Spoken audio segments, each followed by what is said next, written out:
Chapter 5. About a fortnight after The Life of Chernyshevsky appeared, it was greeted by the first artless echo. Valentin Linyov, in a Russian émigré paper published in Warsaw, wrote as follows. Boris Cherdyntsev's new book opens with 6 lines of verse which the author for some reason calls a sonnet, and this is followed by a pretentiously capricious description of the well-known Chernyshevsky's life. Chernyshevsky, says the author, was the son of a kindly cleric, but does not mention when and where he was born. He finished the seminary, and when his father, having lived a holy life which inspired even Nekrasov, died, his mother sent the young man to study in St. Petersburg, where he immediately, practically on the station, became intimate with the then molders of opinion, as they were called, Pisarev and Belinsky. The youth entered the university and devoted himself to technical inventions, working very hard and having his first romantic adventure with Lyubov, Yegorovna Lobachevsky, who infected him with a love for art. After a clash on romantic grounds with some officer or other in Pavlovsk, however, he was forced to return to Saratov, where he proposed to his future bride and soon afterwards married her. He returned to Moscow, devoted himself to philosophy, wrote a great deal, the novel What Are We to Do?, and became friends with the outstanding writers of his time. Gradually, he was drawn into revolutionary work, and after one turbulent meeting, where he spoke together with Dobrolyubov and the well-known Professor Pavlov, who was still quite a young man at that time, Chernyshevsky was forced to go abroad. For a while, he lived in London, collaborating with Herzen, but then he returned to Russia and was immediately arrested. Accused of planning the assassination of Alexander II, Chernyshevsky was sentenced to death and publicly executed. This, in brief, is the story of Chernyshevsky's life, and everything would have been all right if the author had not found it necessary to equip his account of it with a host of unnecessary details which obscure the sense, and with all sorts of long digressions on the most diversified themes. And worst of all, having described the scene of the hanging and put an end to his hero, he is not satisfied with this, and for the space of still many more unreadable pages he ruminates on what would have happened if Chernyshevsky, for example, had not been executed but had been exiled to Siberia like Dostoevsky. The author writes in a language having little in common with Russian. He loves to invent words. He loves long, tangled sentences as, for example, fate sorts them in anticipation of the researcher's needs, or else he places solemn but not quite grammatical maxims in the mouths of his characters, like, the poet himself chooses the subjects for his poems, the multitude has no right to direct his inspiration.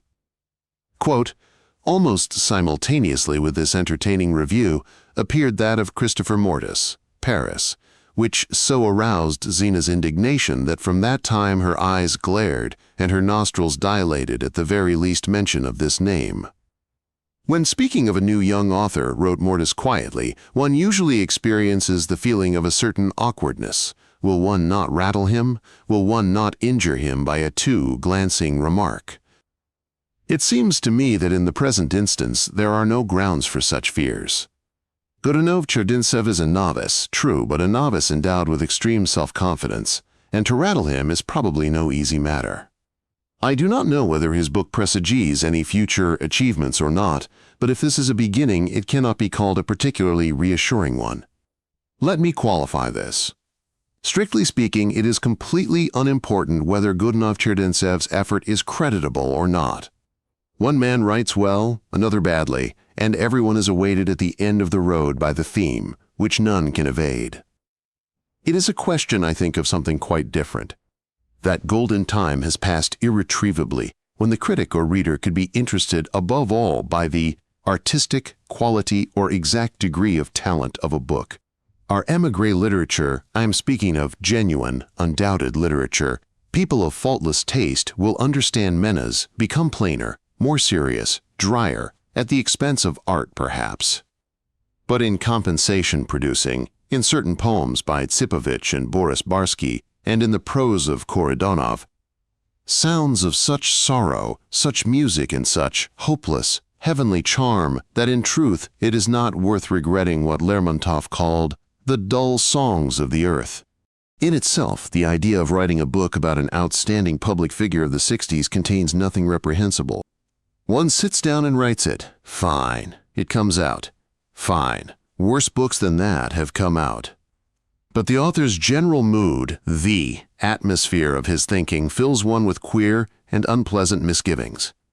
I will refrain from discussing the question, how appropriate is the appearance of such a book at the present time?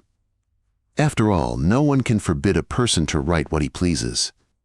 But it seems to me, and I am not alone in feeling this, that at the bottom of Godunov-Cherntsev's book there lies something which is in essence profoundly tactless, something jarring and offensive. It is his right, of course, although even this could be questioned, to take this or that attitude toward the men of the 60s, but in debunking them he cannot but awake in any sensitive reader surprise and disgust. How irrelevant all this is! How inopportune! Let me define my meaning. The fact that it is precisely now, precisely today, that this tasteless operation is being performed is in itself an affront to that significant, bitter, palpitating something which is ripening in the catacombs of our era. Oh, of course, the men of the 60s, and in particular Chernyshevsky, expressed in their literary judgments much that was mistaken and perhaps ridiculous. Who is not guilty of this sin? And is it such a big sin after all? But in the general intonation of their criticism, there transpired a certain kind of truth, a truth which, no matter how paradoxical it seems, has become close and comprehensible to us precisely today, precisely now. I am talking not of their attacks on bribe-takers, nor of the emancipation of women. That, of course, is not the point. I think I shall be properly understood, insofar as another can be understood, if I say that in some final and infallible sense their and our needs coincide. Oh, I know, we are more sensitive, more spiritual, more musical than they were, and our final aim, beneath that resplendent black sky under which life streams on, is not simply the commune or the overthrow of the despot. But to us, as to them, Nekrasov and Lermontov, especially the latter, are closer than Pushkin. I shall take just this simplest of examples because it immediately clarifies our affinity, if not kinship, with them. That chilliness, that foppishness, that irresponsible quality they sensed in a certain part of Pushkin's poetry is perceptible to us too.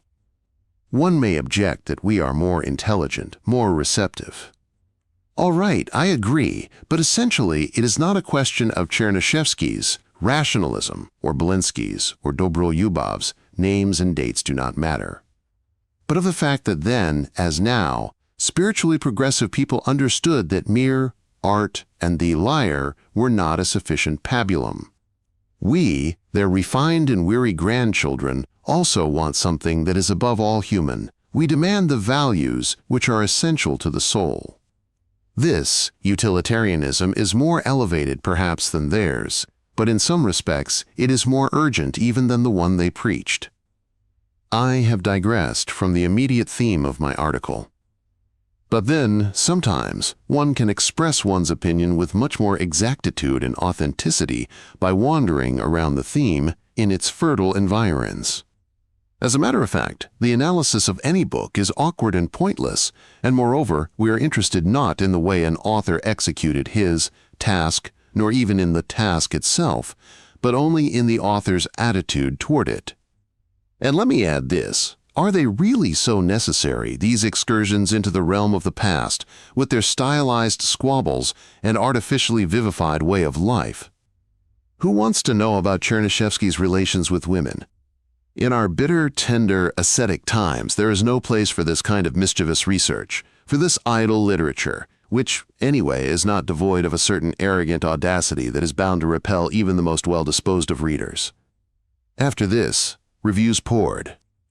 Professor Anuchin of Prague University, a well-known public figure, a man of shining moral purity and of great personal courage. The same Professor Anuchin, who in 1922, not long before his deportation from Russia, When some revolvered leatherjackers had come to arrest him, but became interested in his collection of ancient coins and were slow in taking him away, had calmly said, pointing to his watch, "Gentlemen, history does not wait." Printed a detailed analysis of the life of Chernyshevsky in an émigré magazine appearing in Paris. Last year, he wrote, a remarkable book came out by Professor Otto Lederer of Bonn University, Three Despots, Alexander the Misty, Nicholas the Chill, and Nicholas the Dull. Motivated by a passionate love for the freedom of the human spirit and a burning hatred for its suppressors, Dr. Lederer, in certain of his appraisals, was unjust, taking no account at all, for instance, of that national Russian fervor which so powerfully gave body to the symbol of the throne. But excessive zeal and even blindness in the process of exposing evil is always more understandable and forgivable than the least mockery, no matter how witty it may be, of that which public opinion feels to be objectively good. However, it is precisely this second road, the road of eclectic mordancy, that has been chosen by Mr. Godunov-Cherdintsev in his interpretation of the life and works of N.G. Chernyshevsky. The author has undoubtedly acquainted himself thoroughly and in his own way conscientiously with his subject. Undoubtedly also he has a talented pen. Certain ideas he puts forward and juxtapositions of ideas are undoubtedly shrewd, but with all this his book is repellent. Let us try to examine calmly this impression. A certain epoch has been taken, and one of its representatives chosen. But has the author assimilated the concept of epoch? No. First of all, one senses in him absolutely no consciousness of that classification of time, without which history turns into an arbitrary gyration of multicolored spots, into some kind of impressionistic picture with a walking figure upside down against a green sky that does not exist in nature. But this device, which destroys, by the way, any scholarly value of the work in question, in spite of its swaggering erudition, does not, nevertheless, constitute the author's chief fault. His chief fault is in the manner in which he portrays Chernyshevsky. It is completely unimportant that Chernyshevsky understood less about questions of poetry than a young aesthete of today.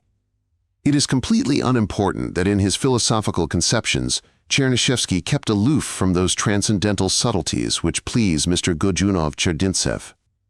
What is important is that, whatever Chernyshevsky's views may have been on art and science, they represented the Weltanschauung of the most progressive men of his era, and were moreover indissolubly linked with the development of social ideas, with their ardent, beneficial, activating force. It is in this aspect, in this sole true light, that Chernyshevsky's system of thought acquires a significance which far transcends the sense of those groundless arguments, unconnected in any way with the epoch of the 60s, which Mr. Godunov-Cherdintsev uses in venomously ridiculing his hero. But he makes fun not only of his hero, he also makes fun of his reader. How else can one qualify the fact that among the well-known authorities on Chernyshevsky, a non-existent authority is cited, to whom the author pretends to appeal? In a certain sense, it would be possible, if not to forgive then, at least to understand scientifically the scoffing at Chernyshevsky if Mr. Godunov-Cherdintsev were a heated supporter of those whom Chernyshevsky attacked. It would at least be a point of view. In reading the book, the reader would make a constant adjustment for the author's partisan approach, in that way arriving at the truth. But the pity is that with Mr. Godunov-Cherdintsev, there is nothing to adjust to, and the point of view is everywhere and nowhere. Not only that, but as soon as the reader, as he descends the course of a sentence, thinks he has at last sailed into a quiet backwater, into a realm of ideas which may be contrary to those of Chernyshevsky but are apparently shared by the author, and therefore can serve as a basis for the reader's judgment and guidance, the author gives him an unexpected fillip and knocks the imaginary prop from under him, so that he is once more unaware as to whose side Mr. Godunov-Cherdintsev is on in his campaign against Chernyshevsky, whether he is on the side of the advocates of art for art's sake, or of the government, or of some other of Chernyshevsky's enemies whom the reader does not know. As far as jeering at the hero himself is concerned, here the author passes all bounds. There is no detail too repulsive for him to disdain. He will probably reply that all these details are to be found in the diary of the young Chernyshevsky. But there they are, in their place, in their proper environment, in the correct order and perspective, among many other thoughts and feelings which are much more valuable. But the author has fished out and put together precisely these, as if someone had tried to restore the image of a person by making an elaborate collection of his combings, fingernail parings, and bodily excretions. In other words, the author is sneering throughout the whole of his book at the personality of one of the purest and most valorous sons of liberal Russia, not to speak of the passing kicks with which he rewards other progressive Russian thinkers. A respect for whom is in our consciousness an imminent part of their historical essence. In his book, which lies absolutely outside the humanitarian tradition of Russian literature, and therefore outside literature in general, there are no factual untruths if one does not count the fictitious Stranolyubsky already mentioned, 2 or 3 doubtful details, and a few slips of the pen. But that truth which it contains is worse than the most prejudiced lie, for such a truth goes in direct contradiction to that noble and chaste truth, an absence of which deprives history of what the great Greek called tropotos, which is one of the inalienable treasures of Russian social thought. In our day, thank God, books are not burned by bonfire, but I must confess that if such a custom were still in existence, Mr. Godunov-Cherdyntsev's book could justifiably be considered the first candidate for fueling a public square. After that, Konchaev had his say in the literary annual, The Tower.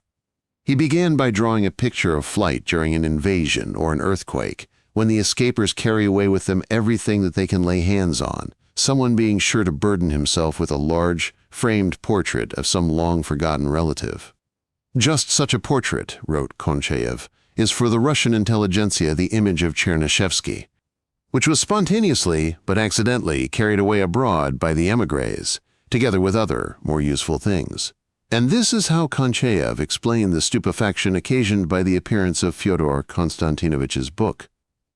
Somebody suddenly confiscated the portrait. Further on, having finished once and for all with considerations of an ideological nature and embarked upon an examination of the book as a work of art, Konchaev began to praise it in such a way that as he read the review, Fyodor felt a burning radiance forming around his face and quicksilver racing through his veins. The article ended with the following: "Alas, among the emigration one will hardly scrape up a dozen people capable of appreciating the fire and fascination of this fabulously witty composition. And I would maintain that in today's Russia you could not find even one to appreciate it, if I had not happened to know of the existence of 2 such people, one living on the north bank of the Neva and the other somewhere in distant Siberian exile. The monarchist organ The Throne, devoted to the life of Chernyshevsky, a few lines in which it pointed out that any sense or value in the unmasking of one of the ideological mentors of Bolshevism was completely undermined by, quote, the cheap liberalizing of the author, who goes wholly over to the side of his sorry but pernicious hero as soon as the long-suffering Russian Tsar finally has him safely tucked away. And in general, added the reviewer Pyotr Levchenko, it is high time one ceased writing about so-called cruelties of the Tsarist regime with regard to pure souls, who are of no interest to anybody. The Red Freemasonry will only rejoice over Count Godunov-Cherdyntsev's work. It is lamentable that the bearer of such a name should engage in hymning social ideals, which have long since turned into cheap idols. The pro-communist Russian language daily in Berlin, Up! This was the one which Vasilyev's Gazeta invariably termed the reptile, had an article devoted to the celebration of the centenary of Chernyshevsky's birth, and concluded thus: "They have also bestirred themselves in our blessed emigration. A certain Godunov-Cherdintsev, with swashbuckling brashness, has hurried to concoct a booklet, for which he has dragged in material from all over the place, and has given out his vile slander as the life of Chernyshevsky. Some Prague professor or other has hastened to find this work talented and conscientious, and everyone chummily joined in. It is dashingly written, and in no way differs in its internal style from Vasilyev's leaders about the imminent end of Bolshevism. The last dig was particularly amusing in view of the fact that in his Gazeta Vasilyev resolutely opposed the slightest reference to Fyodor's book, telling him honestly, although the other had not asked, that had he not been on such friendly terms with him, he would have printed a devastating review. Not even a damp spot would have remained of the author of The Life of Chernyshevsky. In short, the book found itself surrounded by a good, thundery atmosphere of scandal which helped sales. And at the same time, in spite of the attacks, the name of Godunov Cherdintsev immediately came to the fore, rising over the motley storm of critical opinion in full view of everyone, vividly and firmly. But there was one man whose opinion Fyodor was no longer able to ascertain. Alexander Yakovlevich Chernyshevsky had died not long before the book appeared. When the French thinker Delalande was asked at somebody's funeral why he did not uncover himself, ne se découvre pas, he replied, "I am waiting for death to do it first, qu'elle se découvre la première." There is a lack of metaphysical gallantry in this, but death deserves no more. Fear gives birth to sacred awe. Sacred awe erects a sacrificial altar. Its smoke ascends to the sky, there assumes the shape of wings, and bowing fear addresses a prayer to it. Religion has the same relation to man's heavenly condition that mathematics has to his earthly one. Both the one and the other are merely the rules of the game. Belief in God and belief in numbers, local truth and truth of location. I know that death in itself is in no way connected with the topography of the hereafter, for a door is merely the exit from the house and not a part of its surroundings, like a tree or a hill. One has to get out somehow, but I refuse to see in a door more than a hole and a carpenter's job. Delalande, Discours sur les ombres, p. 45. And then again, the unfortunate image of a road to which the human mind has become accustomed, life as a kind of journey, is a stupid illusion. We are not going anywhere, we are sitting at home. The other world surrounds us always and is not at all at the end of some pilgrimage.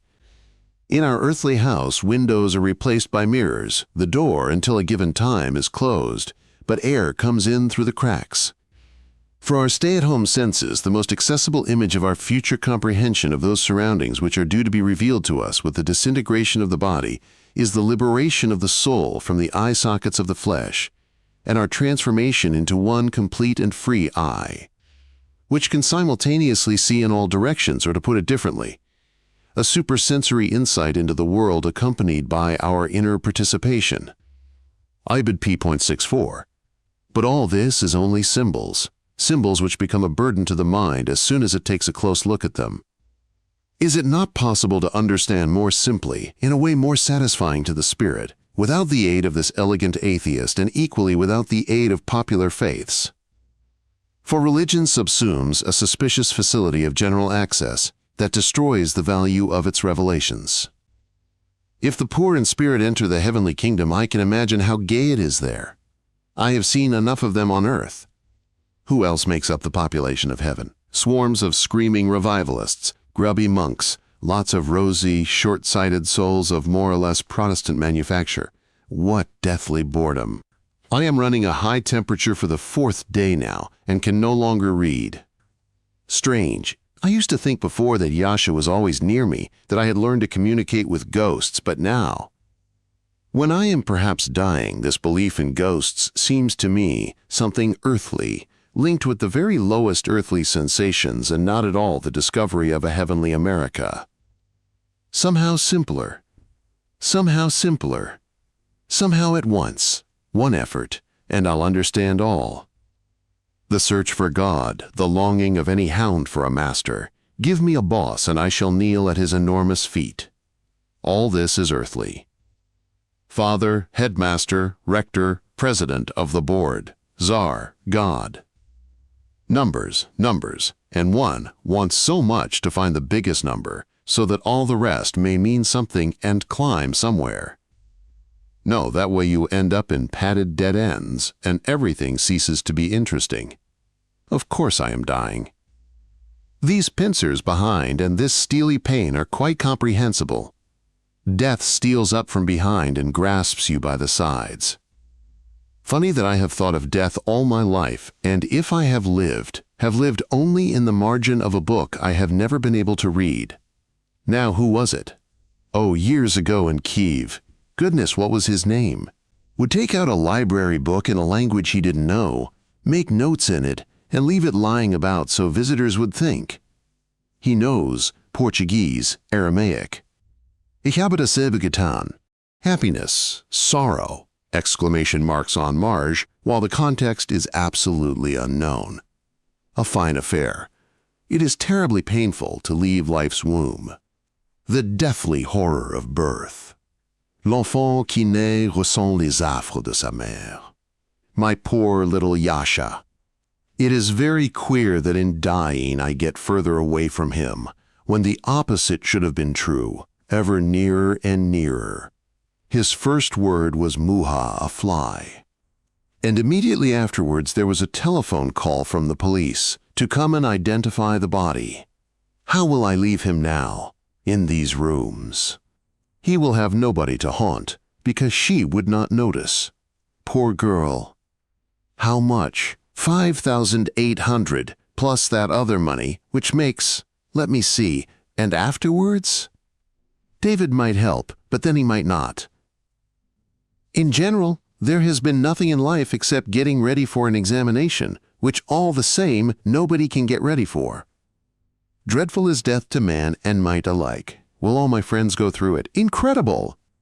Eine alte Geschichte. The name of a film. Sandra and I went to see the day before his death. Oh no. Under no circumstances. She can keep talking about it as much as she pleases. Was it yesterday that she talked about it? Or ages ago? No, they won't be taking me to any hospital. I'll lie here. I've had enough of hospitals. It would mean to go mad again just before the end. No, I'll stay here. How difficult it is to turn one's thoughts over, like logs. I feel much too ill to die. What did he write his book about, Sandra? Well, tell me, you should remember, we talked about it once. About some priest. No? Oh, you never anything bad, difficult. After this he hardly spoke, having fallen into a twilight condition. Fyodor was admitted to him and forever remembered the white bristle on his sunken cheeks, the dull shade of his bald head, and the hand crusted with gray eczema, stirring like a crawfish on the sheet. The following day he died, but before that he had a moment of lucidity, complaining of pains and then saying, it was darkish in the room because of the lowered blinds. What nonsense! Of course there is nothing afterwards.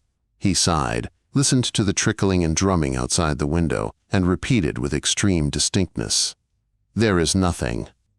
It is as clear as the fact that it is raining. And meanwhile, outside the spring sun was playing on the roof tiles, the sky was dreamy and cloudless, the tenant upstairs was watering the flowers on the edge of her balcony, and the water trickled down with a drumming sound. In the window of the mortician's on the corner of Kaiser Alley, there was exhibited as an enticement, just as Cook's exhibits a Pullman model, a miniature crematorium interior, rows of little chairs before a little pulpit, little dolls sitting on them the size of a bent auricular finger, and in front, and somewhat apart, one could recognize the little widow by the square inch of handkerchief she had raised to her face. The German seductivity of this model had always amused Fyodor, so that now it was somewhat disgusting to enter a real crematorium, where from beneath laurels in tubs, a real coffin with a real body was lowered to the sounds of heavyweight organ music into exemplary nether regions, right into the incinerator.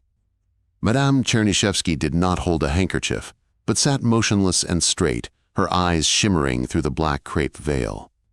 The faces of friends and acquaintances bore the guarded expressions usual in such cases, a mobility of the pupils, accompanied by a certain tension in the muscles of the neck. The lawyer Charsky sincerely blew his nose. Vasiliev, who as a public figure had had a great deal of funeral experience, carefully followed the parson's pauses. Alexander Yakovlevitch had turned out at the last minute to be a Protestant.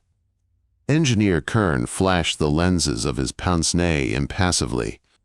Guryanov repeatedly freed his fat neck from its collar, but did not go so far as to clear his throat. The ladies who had used to visit the Chernyshevskys all sat together. The writers also sat together, Lishnevsky, Shamatov, and Shirin. There were many people whom Fyodor did not know. For instance, a prim gentleman with a blond little beard and unusually red lips, a cousin, it seemed, of the dead man, and also some Germans with top hats on their knees, who tactfully sat in the back row. Upon the conclusion of the service, the mourners, according to the scheme of the crematorium's master of ceremonies, were supposed to go up to the widow one at a time and offer words of condolence, but Fyodor resolved to avoid this and went out onto the street. Everything was wet, sunny, and somehow nudely bright. On a black football field trimmed with young grass, schoolgirls in shorts were doing calisthenics. Behind the crematorium's shiny gutta-percha gray dome, one could see the turquoise turrets of a mosque, and on the other side of the square gleamed the green cupolas of a white Pskovan-type church, which had recently grown up out of the corner house and, thanks to architectural camouflage, seemed almost detached. On a terrace by the entrance to the park, two badly wrought bronze boxers, also recently erected, had frozen in attitudes that completely disagreed with the reciprocal harmony of pugilism. Instead of its collected, crouched, round-muscled grace, there were two naked soldiers scrapping in a bathhouse. A kite being flown from an open space behind some trees made a red little rhombus high in the blue sky. With surprise and vexation, Fyodor noticed that he was unable to keep his thoughts on the image of the man who had just been reduced to ashes and gone up in smoke. He tried to concentrate, to imagine to himself the recent warmth of their live relationship, but his soul refused to budge and lay there, sleepy eyes shut, content with its cage. The braked line from King Lear, consisting entirely of 5 nevers, that was all he could think of.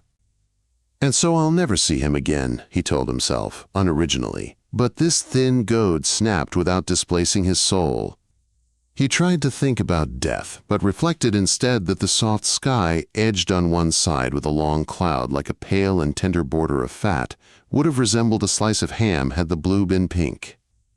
He tried to imagine some kind of extension of Alexander Yakovlevitch beyond the corner of life, but at the same time could not help noticing through the window of a cleaning and pressing shop near the Orthodox Church a worker with devilish energy and an excess of steam. As if in hell, torturing a pair of flat trousers. He tried to confess something to Alexander Yakovlevitch and repent at least for the cruel, mischievous thoughts he had fleetingly had concerning the unpleasant surprise he was preparing for him with his book, and suddenly he recalled a vulgar triviality. How Shogolov had once said in some connection or other, "When good friends of mine die, I always think that up there they will do something to improve my destiny here, ho ho ho." He was in a troubled and obscured state of mind which was incomprehensible to him, just as everything was incomprehensible from the sky to that yellow tram rumbling along the clear track of the Hohenzollern Dam, along which Yasha had once gone to his death. But gradually his annoyance with himself passed, and with a kind of relief, as if the responsibility for his soul belonged not to him, but to someone who knew what it all meant, he felt that all this skein of random thoughts, like everything else as well, the seams and sleaziness of the spring day, the ruffle of the air, the coarse, variously intercrossing threads of confused sounds, was but the reverse side of a magnificent fabric, on the front of which there gradually formed and became alive images invisible to him. He found himself by the bronze boxers. In the flower beds around them rippled pale, black-blotched pansies, somewhat similar facially to Charlie Chaplin. He sat on a bench where once or twice at night he had sat with Zina, for of late a kind of restlessness had carried them far beyond the bounds of the dark, quiet lane where they had at first sought shelter. Nearby a woman sat knitting, next to her a small child, entirely clothed in light blue wool, ending above in the pompon of a cap and below in foot straps, was ironing the bench with a toy tank. Sparrows twittered in the bushes, and from time to time made concerted raids on the turf, on the statues. A sticky smell came from the poplar buds, and far beyond the square the domed crematorium now had a sated, clean-licked look. From a distance Fyodor could see tiny figures dispersing. He could even make out someone leading Alexandra Yakovlevna to a toy automobile. Tomorrow he would have to call on her. And a group of her friends gathering at the tram stop. He saw them concealed for a moment by the immobilized tram, and then, with legerdemain magic, they were gone when the shutter was removed. Fyodor was about to walk home when a lisping voice called him from behind. It belonged to Shireen, author of the novel The Hoary Abyss, with an epigraph from the Book of Job, which had been received very sympathetically by the émigré critics. O Lord our Father. Down Broadway, in a feverish rustle of dollars, heteras and businessmen in spats, shoving, falling, and out of breath, were running after the golden calf, which pushed its way, rubbing against walls between the skyscrapers, then turned its emaciated face to the electric sky and howled. In Paris, in a low-class dive, the old man Lachaise, who had once been an aviation pioneer but was now a decrepit vagabond, trampled under his boots an ancient prostitute, Boule de Suif. Oh, Lord, why? Out of a Moscow basement, a killer came out, squatted by a kennel, and began to coax a shaggy pup. Little one, he repeated. Little one. In London, lords and ladies danced the jimmy and imbibed cocktails, glancing from time to time at a platform where, at the end of the 18th ring, a huge Negro had laid his fair-haired opponent on the carpet with a knockout. Amid Arctic snows, the explorer Ericsson sat on an empty soapbox and thought gloomily, the pole or not the pole? Ivan Chervyakov carefully trimmed the fringe of his only pair of pants. O Lord, why dost thou permit all this? Shirin himself was a thick-set man with a reddish crew cut, always badly shaved and wearing large spectacles behind which, as in two aquariums, swam two tiny, transparent eyes, which were completely impervious to visual impressions. He was blind like Milton, deaf like Beethoven, and a blockhead to boot. A blissful incapacity for observation, and hence complete uninformedness about the surrounding world, and a complete inability to put a name to anything, is a quality quite frequently met with among the average Russian literati, as if a beneficent fate were at work, refusing the blessing of sensory cognition to the untalented, so that they will not wantonly mess up the material. It happens, of course, that such a benighted person has some little lamp of his own glimmering inside him, not to speak of those known instances in which, through the caprice of resourceful nature that loves startling adjustments and substitutions, such an inner light is astonishingly bright, enough to make the envy of the ruddiest talent. But even Dostoevsky always brings to mind somehow a room in which a lamp burns during the day. As he walked now across the park with Shirin, Fyodor derived disinterested pleasure from the amusing thought that he had for companion a deaf and blind man with blocked nostrils, who regarded this state with complete indifference. Although he was not averse at times to sighing naively about the intellectual's alienation from nature. Recently, Lishnevsky had related that Shirin had arranged to meet him about some business in the zoological garden, and when after an hour's conversation, Lishnevsky had casually drawn his attention to a hyena in its cage. It transpired that Shirin had hardly realized that one keeps animals in a zoological garden, and glancing briefly at the cage had remarked automatically, "Yes, the likes of us don't know much about the animal world," and immediately continued discussing that which particularly disturbed him in life, the activities and composition of the Committee of the Society of Russian Writers in Germany. And now he was in an extreme degree of agitation since a certain event had come to a head. Chairman of the committee was Georgy Ivanovich Vasiliev, and for this, of course, there were good reasons. His pre-Soviet reputation, his many years of editorial activity, and most important, that inexorable, almost awesome honesty for which his name was famous. On the other hand, his bad temper, polemical harshness, and, despite great public experience, complete ignorance of people, not only did not harm this honesty, but on the contrary, imparted a certain tang to it. Shirin's dissatisfaction was directed not against him, but against the 5 remaining members of the committee, first because not one of them, as 2/3, incidentally, of the whole membership of the society, was a professional writer, and secondly because 3 of them, including the treasurer and the vice president, were, if not scoundrels, as the partial Shirin maintained, then at least shade-lovers in their bashful but deft activities. For some time past now, a rather comical in Fyodor's opinion and absolutely outrageous in Shirin's terminology affair had been going on with the union's funds. Every time a member asked for a loan or a grant, the difference between which was about the same as that between a 99-year lease and life ownership, one had to track down these funds, which at the least attempt to catch up with them became amazingly fluid and ethereal, as if they were always situated equidistantly between 3 points represented by the treasurer and 2 members of the committee.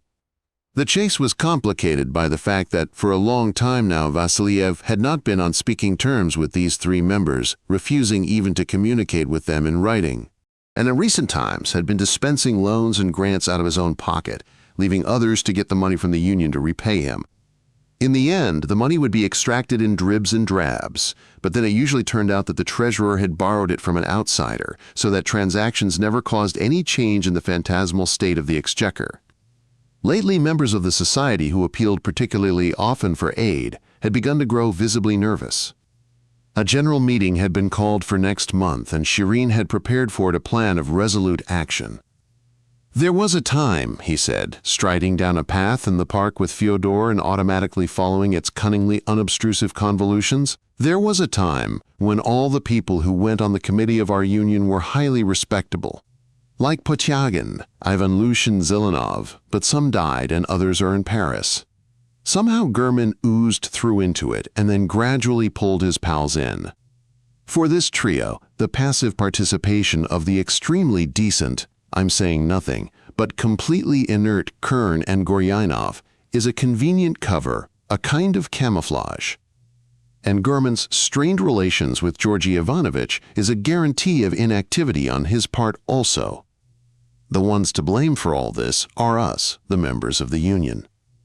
If it were not for our idleness, carelessness, lack of organization, indifferent attitude to the union, and flagrant impracticality in social work, it would never have happened that Gurman and his chums from year to year elected either themselves or else people congenial to them. It is time to put an end to this. Their list, as always, will be circulated at the coming elections, but we will then put out our own 100% professional, President, Vasiliev, Vice President, Getz, members of the board. Lishnevsky, Shamatov, Vladimirov, you and I, and then we'll reconstitute the inspection committee, the more so since Belenky and Chernyshevsky have dropped out. "Oh no, please," said Fyodor, admiring and passing Shirin's definition of death. "Don't count on me. I never went and never will go on any committee." "Stop it," exclaimed Shirin, frowning. "That's not fair. On the contrary, very fair. And anyway, if I am a member of the union, it's only out of absent-mindedness.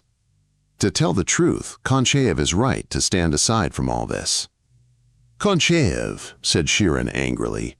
"Konchaev is an absolutely useless handicraftsman working on his own and is completely devoid of any general interests.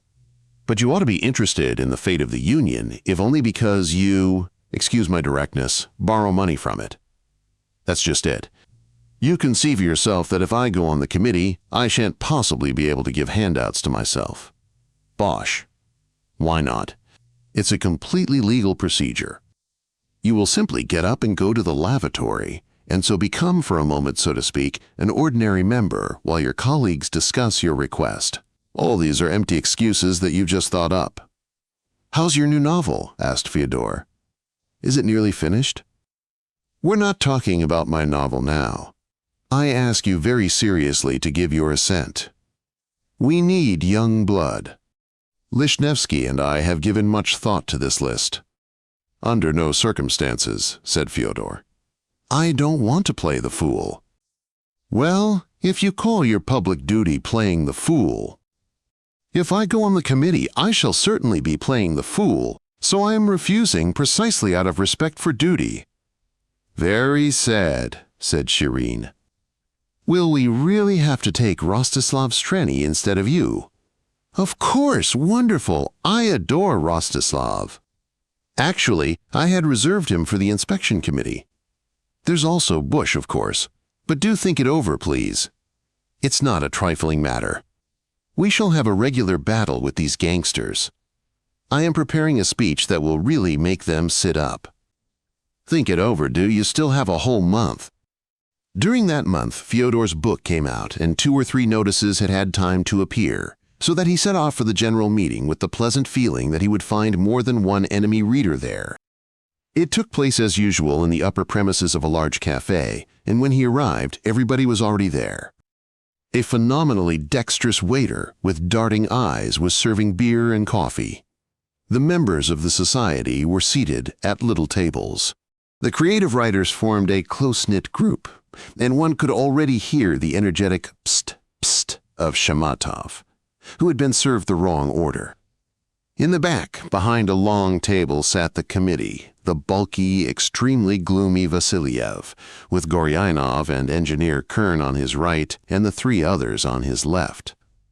Kern, whose main interest was turbines but who had once been on friendly terms with Alexander Blok, and the former official of a former government department, Goryainov, who could recite marvelously Woe from Wit, as well as Ivan the Terrible's dialogue with the Lithuanian ambassador, when he used to do a splendid imitation of a Polish accent, bore themselves with quiet distinction. They had betrayed long ago their three unrighteous colleagues. Of these, German was a fat man with a bald head half occupied by a coffee-colored birthmark, massive sloping shoulders, and a disdainfully offended expression on his thick, purplish lips. His relationship to literature was limited to a brief and entirely commercial connection with some German publisher of technical guides.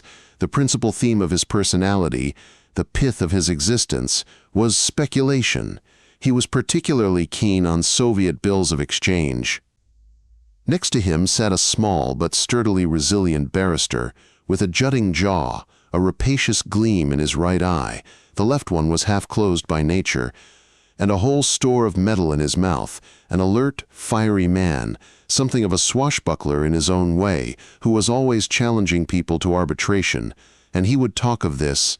I called him out. He refused, with the precise severity of a hardened duelist. German's other friend, loose-fleshed, gray-skinned, languid, wearing horn-rimmed spectacles, his whole aspect resembling a peaceful toad that wants only one thing, to be left in complete peace in a damp place, had somewhere written notes on economic questions. Although the evil-tongued Lishnevsky denied him even this, swearing that his sole printed effort was a letter in pre-revolution days to the editor of an Odessa newspaper in which he had indignantly dissociated himself from a villainous namesake, who subsequently turned out to be his relative, then his double, and finally himself, as if there was in action here the irrevocable law of capillary attraction and fusion. Fyodor sat between the novelists Shamatov and Vladimirov, by a wide window behind which the night gleamed wetly black, with two-toned, the Berlin imagination did not stretch to anymore, illuminated signs, ozone blue and Oporto red, and rumbling electric trains with rapidly and distinctly lighted insides gliding above the square along a viaduct, against whose archivolts below slow-grinding trams seemed to keep butting without finding a loophole. Meanwhile, the chairman of the board had stood up and proposed the election of a chairman for the meeting. There sounded from various places, Kravich, let's have Kravich, and Professor Kravich, no relation to the author of the textbook on physics. He was a professor of international law. A mobile, angular old man in a knitted waistcoat and unbuttoned jacket swept up to the presidium table extraordinarily fast, holding his left hand in his trouser pocket and tossing up his pince-nez on the end of its cord with his right. He sat down between Vasilyev and German, who was slowly and gloomily twisting a cigarette into an amber holder. Immediately stood up again and pronounced the meeting opened. I wonder, thought Fyodor, glancing sideways at Vladimirov, I wonder if he has read my book. Vladimirov put down his glass and looked at Fyodor, but said nothing.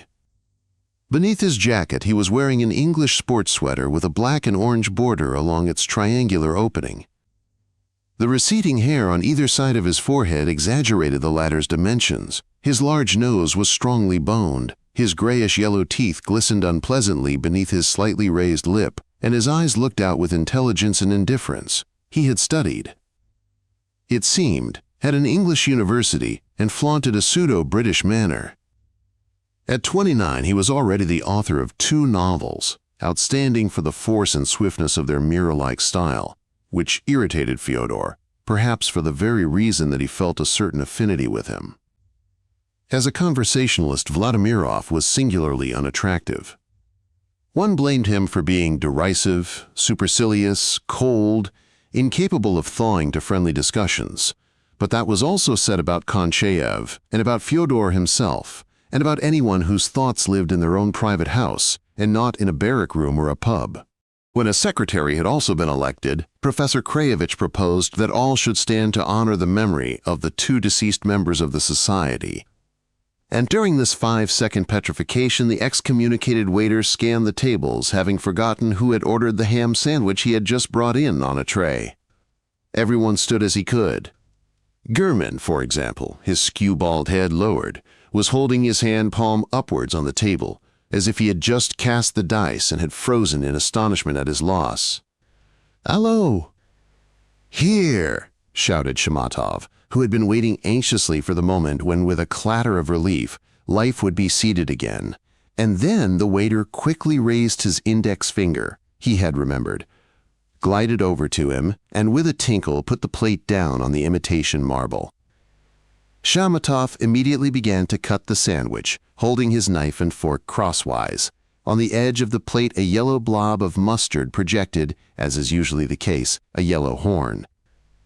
Shamatov's complacently Napoleonic face, with its strand of steely blue hair slanting toward the temple, appealed particularly to Fyodor at these gastronomic moments.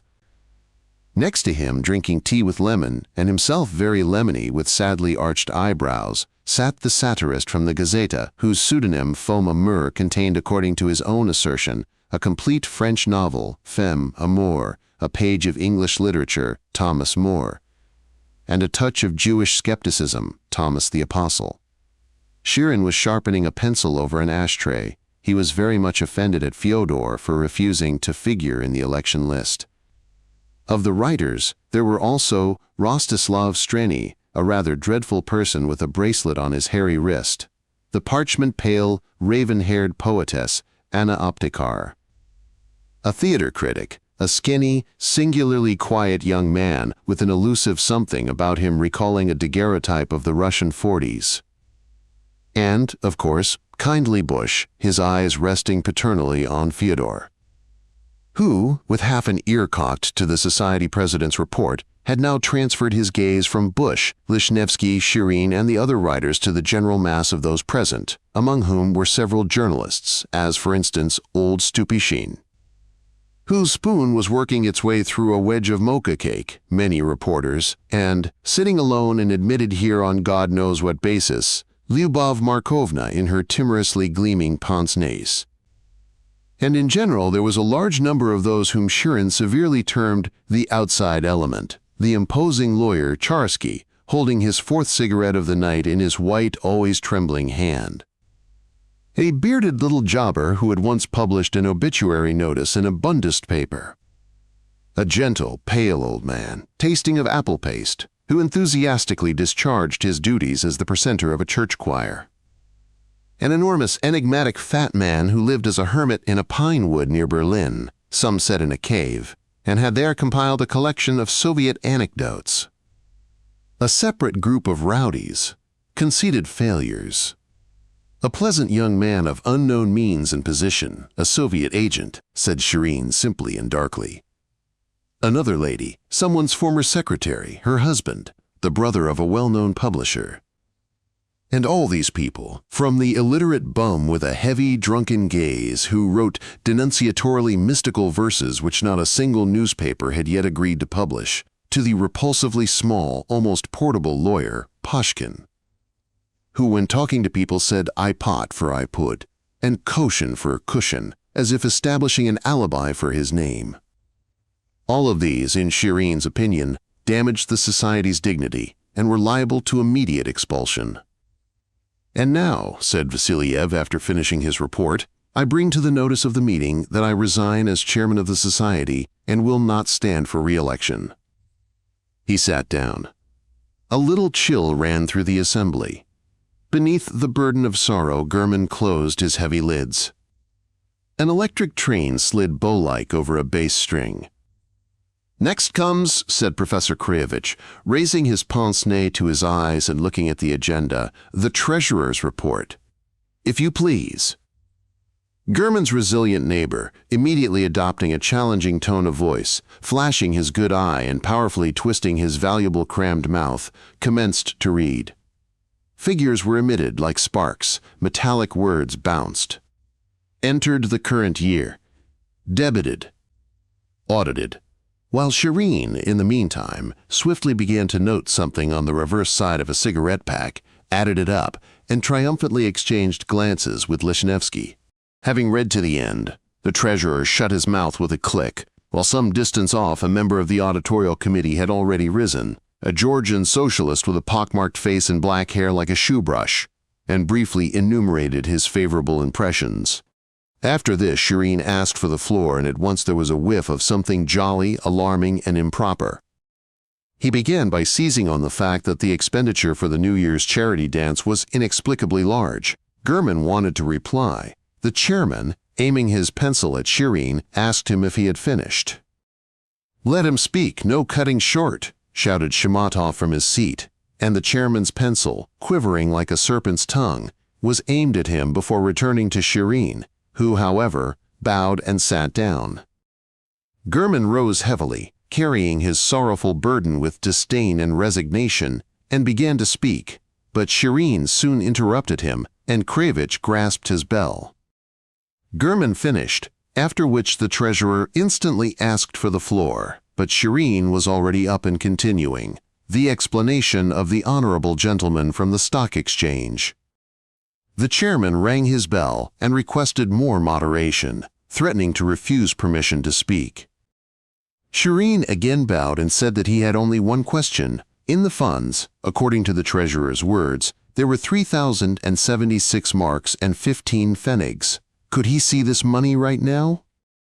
"Bravo!" shouted Shamatov, and the least attractive member of the union, the mystical poet, guffawed, applauded, and almost fell off his chair. The treasurer, paling to a snowy shine, began to speak in a rapid patter. While he was speaking and being interrupted by impossible exclamations from the audience, a certain shuff, lean, clean-shaven, looking somewhat like a red Indian, left his corner, went up to the committee table unnoticed on his rubber soles, and suddenly slammed his red fist down on it so that even the bell gave a jump. "You're lying," he bellowed, and returned to his seat. A row was breaking out on all sides when, to Shireen's chagrin, it transpired that there was yet another faction wishing to seize power, namely the group that was always left out.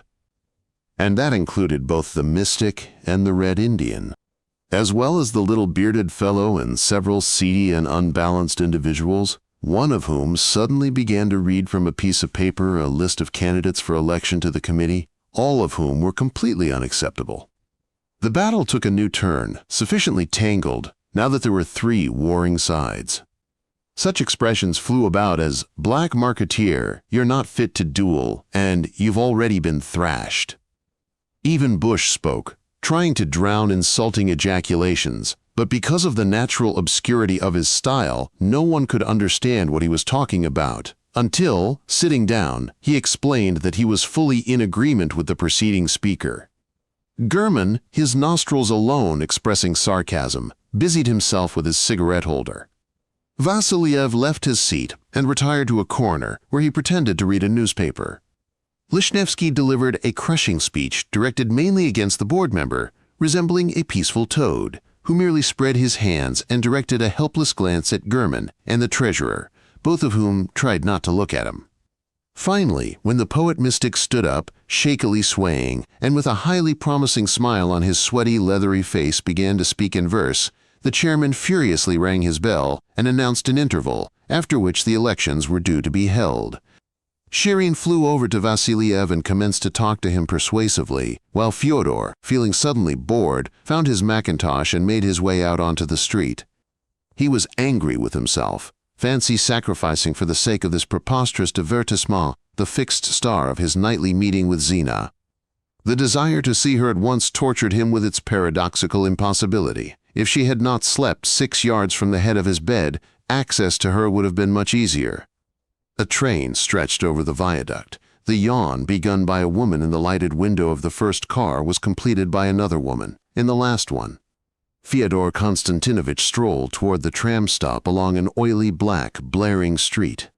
The illuminated sign of a music hall ran up the steps of vertically placed letters. They went out all together, and the light again scrambled up. What Babylonian word would reach up to the sky? A compound name for a trillion tints. Diamondum lunalilith laciferi violent violet, and so on. And how many more? Perhaps he should try to phone. He only had a dime in his pocket, and he had to decide. To phone meant that in any case he would not be able to take the tram, but to phone for nothing, that is not to get Zina herself. To get her through her mother was not permitted by the code. And then to return on foot would be a bit too galling. I'll risk it. He went into a beer house, rang, and everything was over in a twinkle. He got the wrong number. That very number which the anonymous Russian was always trying to get, who always got the Shogolevs. So what? He would have to hoof it, as Boris Ivanovich would say. At the next corner, his approach automatically triggered off the doll-like mechanism of the prostitutes who always patrolled there. One of them even tried to look like somebody lingering by a shop window, and it was sad to think that these pink corsets on their golden dummies were known to her by heart. "Sweetie," said another with a questioning smile. The night was warm with a dusting of stars. He walked at a swift pace, and his bared head felt light from the narcotic night air. And further on, when he walked along gardens, there came floating to him phantoms of lilacs, the darkness of foliage, and wonderful naked odors spreading on the lawns. He was hot, and his forehead was burning when finally, quietly clicking the door shut behind him, he found himself in the dark hall. The opaque glass in the upper part of Zina's door resembled a radiant sea. She must be reading in bed, he thought, but while he stood and looked at this mysterious glass, she coughed, rustled, and the light went out. What an absurd torture! Go in there, go in, who would know? People like her mother and stepfather sleep with insensible 100% sleep of peasants. Zina's punctiliousness. She would never open at the clinking tap of a fingernail. But she knows I am standing in the dark hall and suffocating. This forbidden room during recent months had become a sickness, a burden, a part of himself, but inflated and sealed off, the pneumothorax of the night. He stood for another moment, and on tiptoe stole into his room. All in all, French emotions. Femme amour. Sleep, sleep. The heaviness of spring is utterly untalented. Take oneself in hand, a monastic pun. What next? What exactly are we waiting for? In any case, I won't find a better wife. But do I need a wife at all? Put that lyre away, I have no room to move. No, I would never hear that from her. That's the point. And a few days later, simply, and even somewhat sillily, a solution was indicated to a problem which had seemed so complex that one could not help wondering if there was not a mistake in its construction. Boris Ivanovich, whose affairs during recent years had been getting worse and worse, was most unexpectedly offered by a Berlin firm quite a respectable representative's position in Copenhagen. In 2 months, by the 1st of July, he had to move there for at least a year, and perhaps forever if all went well. Mariana Nikolaevna, who for some reason loved Berlin, familiar haunts, excellent sanitary arrangements, she herself, though, was filthy, felt sad at going away. But when she thought of the improvements in life awaiting her, her grief was dispersed. Thus it was decided that from July Zina would remain alone in Berlin, continuing to work for Tram, until Shogolev had found her a job in Copenhagen, where Zina would go at the first summons, i.e., that is what the Shogolevs thought. Zina had decided quite differently. It remained to regulate the question of the apartment. The Shogolevs did not want to sell it, so they began to seek somebody to let it to. They found such a person. A young German with a great commercial future, accompanied by his fiancée, a plain, unmade-up, domestically sturdy girl in a green coat, inspected the apartment, dining room, bedroom, kitchen, Fyodor in bed, and was satisfied. However, he was taking the apartment only from August, so that for another month after the Shogolevs' departure, Zina and the lodger would be able to stay there. They counted the days, 50, 49, 30, 25. Every one of these numbers had its own face, a beehive, a magpie in a tree, the silhouette of a knight, a young man. Their evening meetings had since spring gone beyond the shores of their initial street, lamp, lime, fence, and now their restless wanderings carried them in ever-widening circles into distant and ever-new corners of the city. Now it was a bridge over a canal, then a trellised bosquet in a park, behind which lights ran past, then an unpaved street between misty wastes where dark vans were standing, then some strange arcades which were impossible to find during the daytime. Change of habits before migration, excitement, a languorous pain in the shoulders. The newspapers diagnosed the still young summer as being exceptionally hot, and indeed there was a long dotted line of beautiful days, interrupted from time to time by the interjection of a thunderstorm. In the morning, while Zina was wilting from the stinking heat in the office, the sweaty armpits of Homika's jacket alone were more than enough. And what about the typists, necks melting like wax? What about the sticky blackness of carbon paper? Fyodor would go to spend the whole day in Grunewald, abandoning his lessons and trying not to think of the long-since-due payment for his room. Never before had he got up at 7. It would have seemed monstrous, but now in life's new light, in which blended somehow the maturing of his gift, a premonition of new labors, and the approach of complete happiness with Zina, he experienced a direct pleasure from the speed and lightness of these early risings, from that burst of motion, from the ideal simplicity of 3-second dressing. Shirt, trousers, and sneakers on bare feet, after which he took a Laprobe under his arm, with his swim trunks wrapped in it, thrust on his way through the hall, an orange and a sandwich into his pockets, and was already running down the stairs.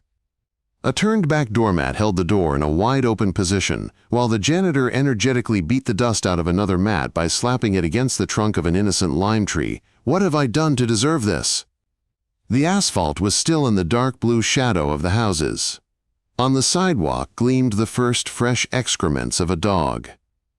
A black hearse, which yesterday had been standing outside a repair shop, rolled cautiously out of a gate and turned down the empty street, and inside it, behind the glass and among artificial white roses in place of a coffin, lay a bicycle. Whose? Why?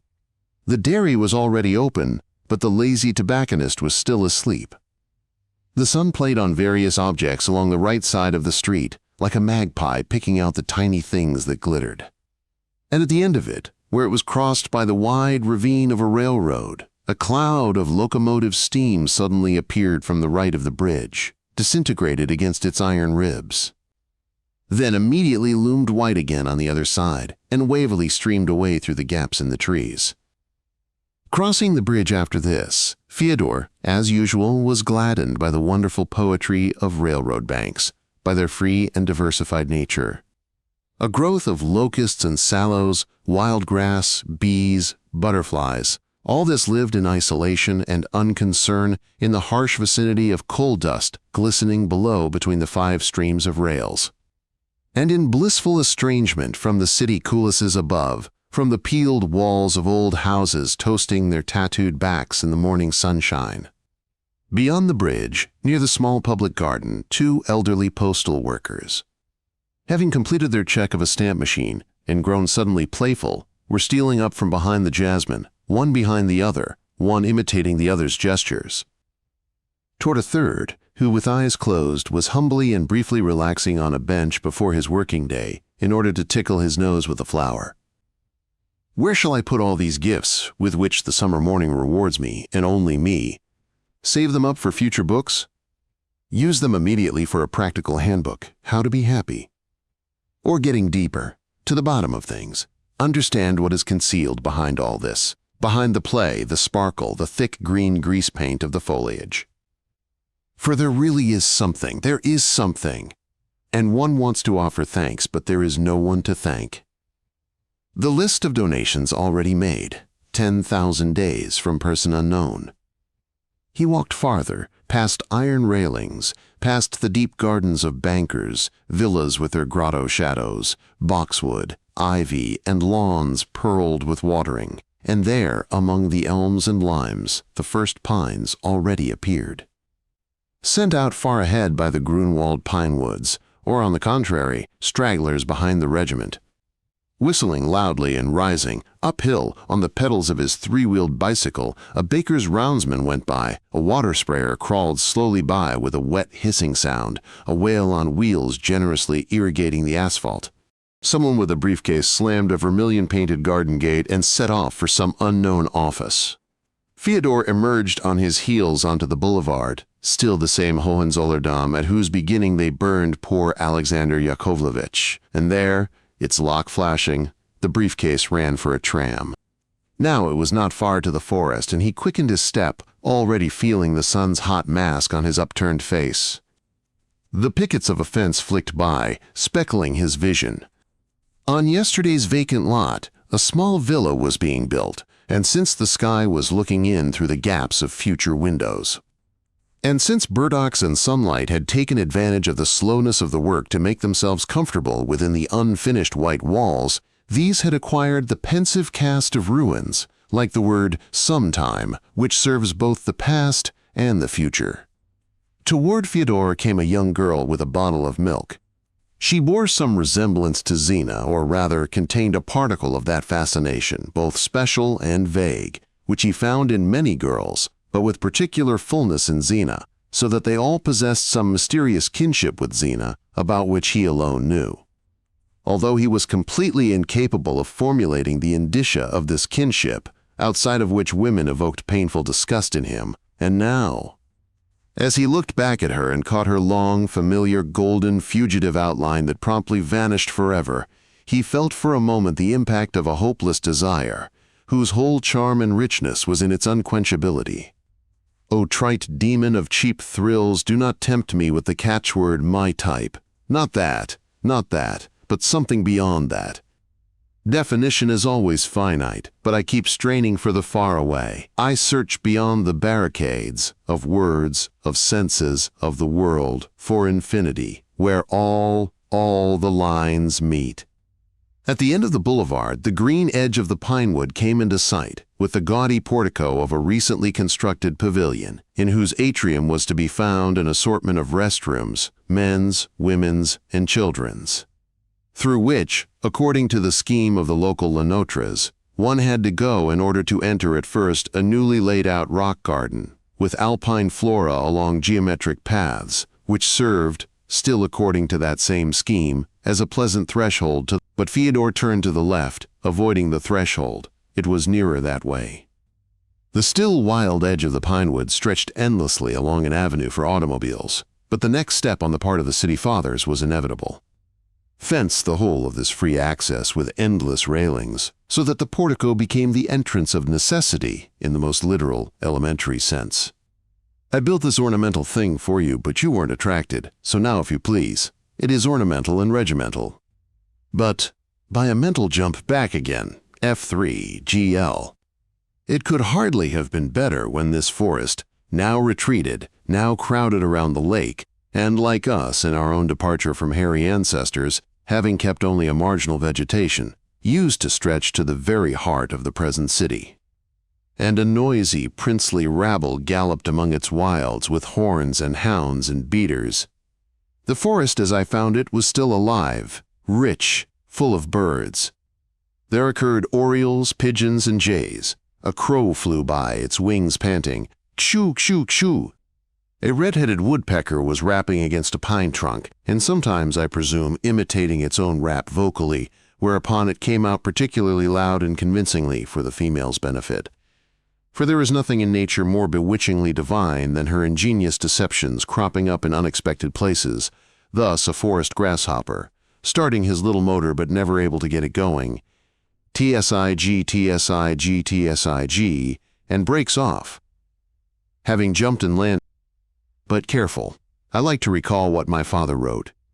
When closely, no matter how closely, observing events in nature we must. In the very process of observation, beware of letting our reason, that garrulous dragoman who always runs ahead, prompt us with explanations, which then begin imperceptibly to influence the very course of observation and distort it. Thus the shadow of the instrument falls upon the truth. Give me your hand, dear reader, and let's go into the forest together. Look, first, at these glades with patches of thistle, nettle, or willow herb, among which you will find all kinds of junk, sometimes even a ragged mattress with rusty, broken springs. Don't disdain it. Here is a dark thicket of small firs where I once discovered a pit which had been carefully dug out before its death by the creature that lay therein, a young, slender-muzzled dog of wolf ancestry, folded into a wonderfully graceful curve, paws to paws. And now come bare hillocks with no undergrowth, merely a carpet of brown needles beneath simplistic pines, which have a hammock stretched between them full of someone's unexacting body, and the wire skeleton of a discarded lampshade is also here, lying on the ground.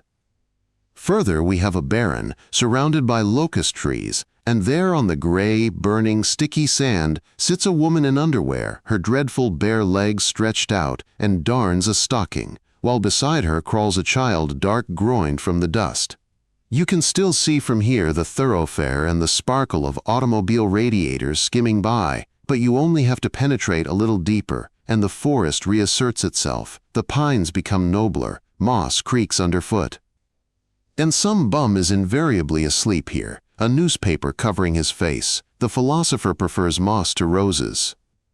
Here is the exact spot where a small airplane fell the other day. Someone who was taking his girl for a morning ride in the blue got over-exuberant, lost control of his joystick, and plunged with a screech and a crackle straight into the pines. I, unfortunately, came too late. They had had time to clear up the wreckage, and 2 mounted policemen were riding at a walk toward the road. But one could still see the imprint of a daring death beneath the pines, one of which had been shaved from top to bottom by a wing. And the architect Stockschmeiser walking with his dog was explaining to a nurse and child what had happened. But a few days later, all traces had disappeared. There was only the yellow wound on the pine tree, and already in complete ignorance, an old man and his old woman facing each other, she in her bodice and he in his underpants, were doing uncomplicated gymnastics on the same spot. Farther on it became very nice. The pines had come into their own, and between their pinkish, scaly trunks the feathery foliage of low rowans and the vigorous greenery of oaks broke the stripiness of the pinewood sun into an animated dapple. In the density of an oak, when you looked from below, the overlapping of shaded and illumined leaves, dark green and bright emerald, seemed to be a jigsaw fitting together of their wavy edges. And on these leaves, now letting the sun caress its yellow-brown silk, and now tightly closing its wings, there settled an angle-wing butterfly with a white bracket on its dark-mottled underside. Suddenly taking off it, alighted on my bare chest, attracted by human sweat. And still higher above my upturned face, the summits and trunks of the pines participated in a complex exchange of shadows, and their leafage reminded me of algae swaying in transparent water. And if I tilted my head back even farther, so that the grass behind, inexpressibly primevally green from this point of upturned vision, seemed to be growing downward into empty, transparent light. I experienced something similar to what must strike a man who has flown to another planet, with a different gravity, different density, and a different stress on the senses, especially when a family out for a stroll went by upside down. With every step they took becoming a strange elastic jerk, and a lobbed ball seemed to be falling, ever more slowly, into a dizzy abyss. If one advanced even further, not to the left where the pine wood stretched endlessly, and not to the right where it was interrupted by a coppice of young birches, freshly and childishly smelling of Russia, the forest again thinned out, lost its undergrowth, and straggled down sandy inclines, at the foot of which the broad lake rose in pillars of light. The sun changefully illuminated the opposite bank, and when, with the onset of a cloud, the very air seemed to close, like a great blue eye, and then slowly open again, one shore always lagged behind the other in the process of gradually fading and lighting up. There was practically no sandy border on the other side, and the trees descended all together to the dense reeds, while higher up one could find hot, dry slopes overgrown with clover, sorrel, and spurge. And fringed with the rich, dark green of oaks and beeches, that went trembling down to the damp hollows below, in one of which Yasha Chernyshevsky had shot himself. When in the mornings I entered this world of the forest, whose image I had raised, as it were, by my own efforts above the level of those artless Sunday impressions, paper trash, a crowd of picnickers, out of which the Berliner's conception of Grunwald was composed. When on these hot summer weekdays I walked over to its southern side, into its depths, to wild, secret spots, I felt as much delight as if this was a primeval paradise within 2 miles from Agamemnonstrasse, Wohnen. Coming to a favorite nook of mine, which magically combined a free flow of sunshine with protection by the shrubbery, I would strip to the skin and lie down supine on the rug, placing my unnecessary trunks beneath my head. Thanks to the suntan coating my entire body so that only my heels, palms, and the ray-like lines around my eyes kept their natural tint, I felt myself an athlete, a Tarzan, an Adam, anything you like, only not a naked town dweller. The awkwardness with which nakedness is usually accompanied depends upon the awareness of our defenseless whiteness, which has long since lost all connection with the colors of the surrounding world, and for that reason finds itself in artificial disharmony with it. But the sun's impact restores the deficiency, makes us equal in our naked rights with nature, and the brazen body no longer experiences shame. All this sounds like a nudist brochure, but one's own truth is not to blame if it coincides with the truth some poor fellow has borrowed. The sun bore down. The sun licked me all over with its big, smooth tongue. I gradually felt that I was becoming moltenly transparent, that I was permeated with flame, and existed only insofar as it did. As a book is translated into an exotic idiom, so was I translated into sun.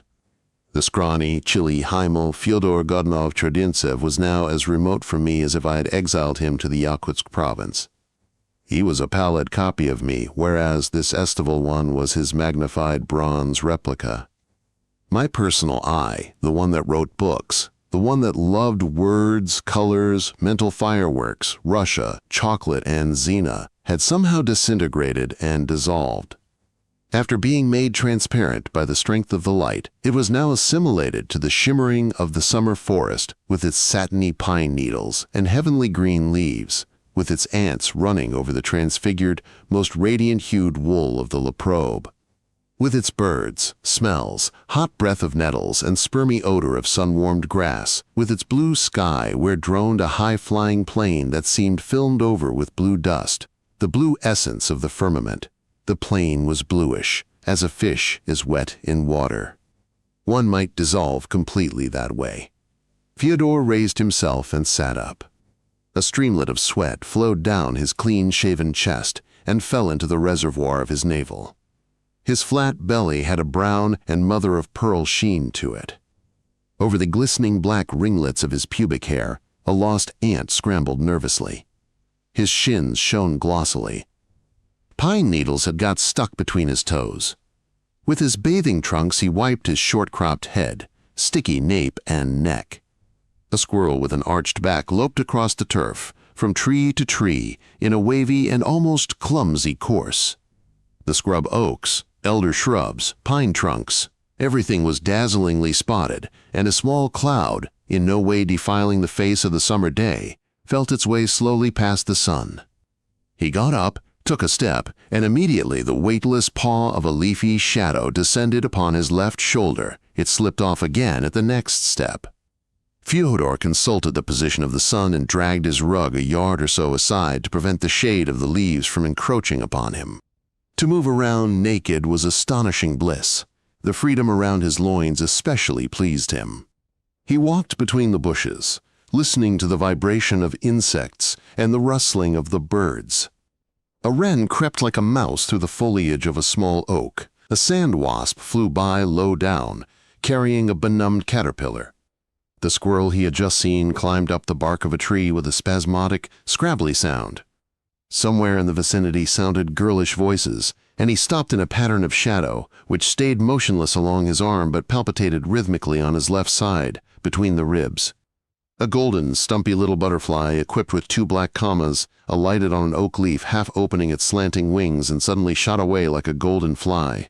And as often happened on these woodland days, especially when he glimpsed familiar butterflies, Fyodor imagined his father's isolation in other forests. Gigantic, infinitely distant, in comparison with which this one was but brushwood, a tree stump, rubbish. And yet he experienced something akin to that Asiatic freedom spreading wide on the maps, to the spirit of his father's peregrinations, and here was most difficult of all to believe that, despite the freedom, despite the greenery and the happy, sun-shot dark shade, his father was nonetheless dead. The voices sounded closer and then receded. A horsefly that had settled unnoticed on his thigh managed to jab him with its blunt proboscis. Moss, turf, sand, each in its own way communicated with the soles of his bare feet, and each in its own way the sun and the shade stroked the hot silk of his body. His senses, sharpened by the unrestricted heat, were tantalized by the possibility of sylvan encounters, mythical abductions. Le sanglot d'Angers était encore ivre. He would have given a year of his life, even a leap year, for Zina to be here, or any of her corps de ballet. He again lay flat, then again got up. With a beating heart, he listened to sly, vague, vaguely promising noises. Then, pulling on only his trunks and hiding Laprobe in clothes under a bush, he went off to wander through the woods around the lake. Here and there, thinly on weekdays, there occurred more or less orange bodies. He avoided looking closely for fear of switching from pan to punch. But sometimes, next to a school satchel and beside her shiny bicycle propped against a tree trunk, a lone nymph would sprawl, her legs bared to the crotch and swayed soft to the eye, and her elbows thrown back, with the hair of her armpits glistening in the sun. Temptation's arrow had hardly had time to sing out and pierce him before he noticed, a short distance away at 3 equidistant points, forming a magic triangle, around whose prize. And strangers to one another, 3 motionless hunters visible in between the tree trunks, 2 young fellows, one lying prone, the other on his side, and an elderly man, coatless, with armbands on his shirt sleeves, sitting solidly on the grass, motionless and eternal, with sad but patient eyes. And it seemed that these 3 pairs of eyes striking the same spot would finally, with the help of the sun, burn a hole in the black bathing tights of that poor little German girl who never raised her ointment-smeared lids. He descended to the sandy shore of the lake, and here in the roar of voices the charmed fabric which he himself had so carefully spun completely fell to pieces. And he saw with revulsion the crumpled, twisted, deformed by life's nor'easter, more or less naked or more or less clothed, the latter were the more terrible, bodies of bathers, petty bourgeois, idle workers, stirring on the dirty gray sand.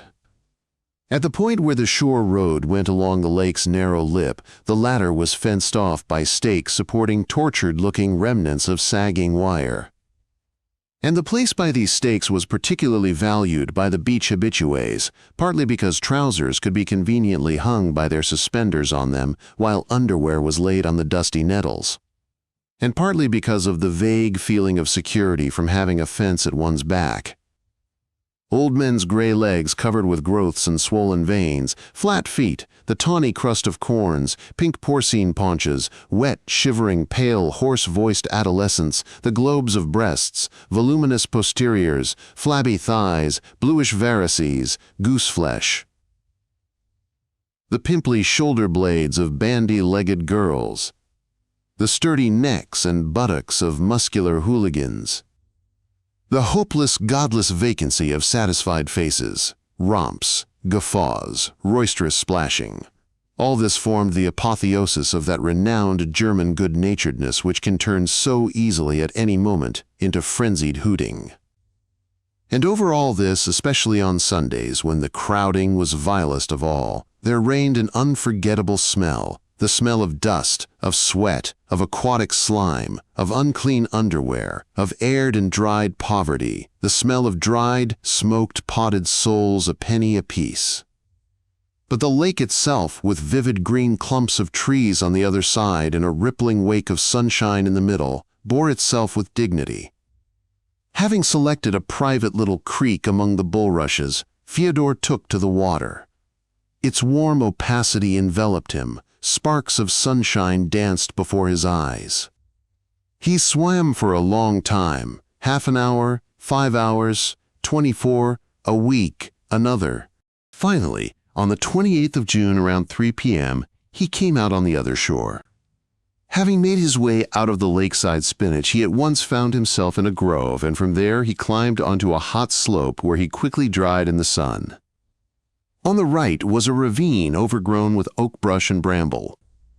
And today, just as every time that he came here, Fyodor descended into that hollow which always attracted him, as if he had been somehow guilty of the death of the unknown youth who had shot himself here, precisely here.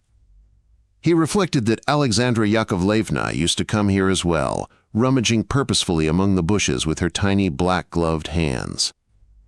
He had not known her then and could not have seen it, but from her account of her multiple pilgrimages he felt it had been exactly like that. The search for something, the rustling of leaves, the prodding umbrella, the radiant eyes, the lips trembling with sobs. He recalled how he had met her this spring, for the last time, after her husband's death. And the strange sensation that overwhelmed him when looking at her lowered face with its unworldly frown, as if he had never really seen her before and was now making out on her face the resemblance to her deceased husband, whose death was expressed on it through some hitherto concealed funereal blood relationship. A day later she went away to some relatives in Riga, and already her face, the stories about her son, the literary evenings at her house, and Alexander Yakovlevich's mental illness, all this that had served its time, now rolled up of its own accord and came to an end, like a bundle of life tied up crosswise, which will long be kept, but which will never again be untied by our lazy, procrastinating, ungrateful hands. He was seized by a panicky desire not to allow it to close and get lost in a corner of his soul's lumber room, a desire to apply all this to himself, to his eternity, to his truth, so as to enable it to sprout up in a new way. There is a way, the only way. He ascended another slope, and there, at the top by a path which descended again, sitting on a bench beneath an oak tree, and slowly, pensively tracing the sand with his cane, was a round-shouldered young man in a black suit. How hot he must be, thought the naked Fyodor. The sitter looked up. The sun turned and slightly raised his face, with a photographer's delicate gesture, a bloodless face with wide-set, myopically gray eyes. Between the corners of his starched collar, the type once called in Russia dog's delight, a stud gleamed above the slack knot of his tie. "How sunburned you are," said Konchev. "It can hardly be good for you." "And where, pray, are your clothes?" "Over there," said Fyodor, "on the other side, in the woods." "Someone might steal them," remarked Konchev. "It's not for nothing there's a proverb, free-handed Russian, light-fingered Prussian." Fyodor sat down and said, "There is no such proverb." "By the way, do you know where we two are? Beyond those blackberry bushes, down below, is the place where the Chernyshevsky boy, the poet, shot himself." "Oh, was it here?" said Konchev without a special interest. "You know, his Olga recently married a furrier and went off to the United States. Not quite the lancer whom Pushkin's Olga married, but still—" "Aren't you hot?" asked Fyodor. "Not a bit. I have a weak chest, and I always freeze. But of course, when one sits next to a naked man, one is physically aware that there exist men's outfitters, and one's body feels blind. On the other hand, it seems to me that any mental work must be completely impossible for you in such a denuded state." "A good point," grinned Fyodor. "One seems to live more superficially, on the surface of one's own skin. That's it. All you're concerned with is patrolling your body and trailing the sun. But thought likes curtains, and the camera obscura. Sunlight is good in the degree that it heightens the value of shade. A jail with no jailer and a garden with no gardener, that is, I think, the ideal arrangement. Tell me, did you read what I said about your book?" "I did," replied Fyodor, watching a little geometric caterpillar that was checking the number of inches between the two writers. "I did indeed. At first, I wanted to write you a letter of thanks, with a touching reference to undeservingness and so on. But then, I thought that this would have introduced an intolerable human smell into the domain of free opinion. And besides, if I produced a good book, I should thank myself and not you, just as you have to thank yourself and not me for understanding what was good. Isn't that true? If we start bowing to one another, then, as soon as one of us stops, the other will feel hurt and depart in a huff." "I didn't expect truisms from you," said Konchaev with a smile. "Yes, all that is so. Once in my life, only once, I thanked a critic, and he replied, 'Well, as a matter of fact, I really liked your book, and that really sobered me forever.' By the way, I didn't say everything I could have said about you. You were so taken to task for non-existent defects that I no longer wanted to harp on those that were obvious to me. Furthermore, in your next work, you will either get rid of them or they will develop into special virtues all your own, the way a speck on an embryo turns into an eye. You're a zoologist, aren't you? In a way, as an amateur.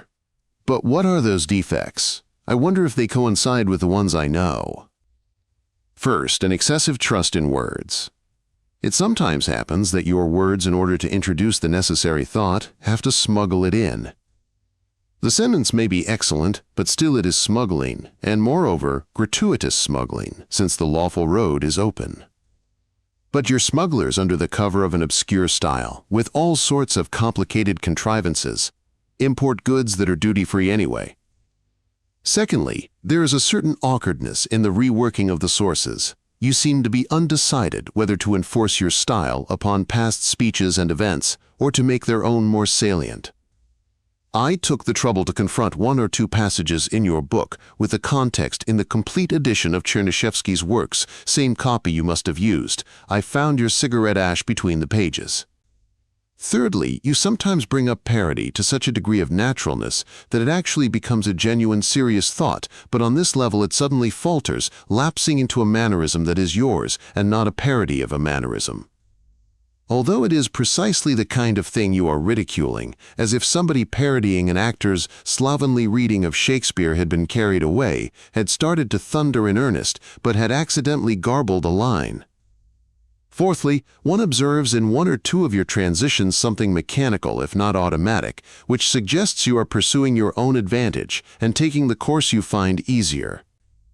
In one passage, for example, a mere pun serves as such a transition. Fifthly and finally, you sometimes say things chiefly calculated to prick your contemporaries, but any woman will tell you that nothing gets lost so easily as a hairpin, not to speak of the fact that the least swerve of fashion may make pins obsolete. Think how many sharp little objects have been dug up, whose exact use not a single archaeologist can tell. The real writer should ignore all readers but one, that of the future, who in his turn is merely the author reflected in time. That, I think, is the sum of my complaints against you, and generally speaking, they are trivial. They are completely eclipsed by the brilliance of your achievements, about which I could still say a fair bit. "Oh, that is less interesting," said Fyodor, who during this tirade, as Turgenev, Goncharov, Count Salias, Grigorovich, and Boborikin used to write, had been nodding his head with an approving mien. "You diagnosed my shortcomings very well," he continued, "and they correspond to my own complaints against myself, although, of course, I put them in a different order. Some of the points run together while others are subdivided further. But besides the defects you have noted in my book, I am aware of at least 3 more. They, perhaps, are the most important of all. Only I'll never tell you them, and they won't be there in my next book. Do you want to talk about your poetry now?" "No, thank you, I'd rather not," said Konchaev fearfully. "I have reasons for thinking that you like my work, but I am organically averse to discussing it. When I was small, before sleep, I used to say a long and obscure prayer, which my dead mother, a pious and very unhappy woman, had taught me. She, of course, would have said that these two things are incompatible, but even so it's true that happiness doesn't take the veil. I remembered this prayer and kept saying it for years, almost until adolescence, but one day I probed its sense, understood all the words, and as soon as I understood, I immediately forgot it, as if I had broken an unrestorable spell. It seems to me that the same thing might happen to my poems, that if I try to rationalize them, I shall instantly lose my ability to write them. You, I know, corrupted your poetry long ago with words and meaning, and you will hardly continue writing verse now. You are too rich, too greedy. The muse's charm lies in her poverty. You know, it's odd, said Fyodor. Once, about 3 years ago, I imagined most vividly a conversation with you on these subjects, and you know it came out somewhat similar. Although, of course, you shamelessly played up to me and all that. The fact that I know you so well without knowing you makes me unbelievably happy. For that means there are unions in the world which don't depend at all on massive friendships, asinine affinities, or the spirit of the age, nor on any mystical organizations or associations of poets, where a dozen tightly knit mediocrities glow by their common efforts. At all events, I want to warn you, said Konchaev frankly, not to flatter yourself as regards our similarity. You and I differ in many things. I have different tastes, different habits. Your fete, for instance, I can't stand, and on the other hand, I am an ardent admirer of the author of The Double and the Possessed, whom you are disposed to slight. There is much about you I don't like, your St. Petersburg style, your Gallic taint, your neo-Voltairianism and weakness for Flaubert, and I find, forgive me, your obscene sporty nudity simply offensive. But then, with these reservations, it would be true probably to say that somewhere, not here, but on another plane, of whose angle. By the way, you have an even vaguer idea than I, somewhere on the outskirts of our existence, very far, very mysteriously and inexpressibly, a rather divine bond is growing between us. But perhaps you feel and say all this because I praised your book in print. That also happens, you know. Yes, I know. I thought of that myself. Especially since formerly I used to envy your fame. But in all conscience— Fame, interrupted Konchaev. Don't make me laugh. Who knows my poems? 1,000, 1,500, at the very outside 2,000 intelligent expatriates, of whom again 90% don't understand them. 2,000 out of 3 million refugees. That's provincial success, but not fame. In the future, perhaps, I shall recoup, but a great deal of time will have to elapse before the Tungus and the Kalmuck of Pushkin's Exegi Monumentum begin to tear out of each other's hands, my communication, with the Finn looking enviously on. But there is a comforting feeling, said Fyodor meditatively. One can borrow on the strength of the legacy.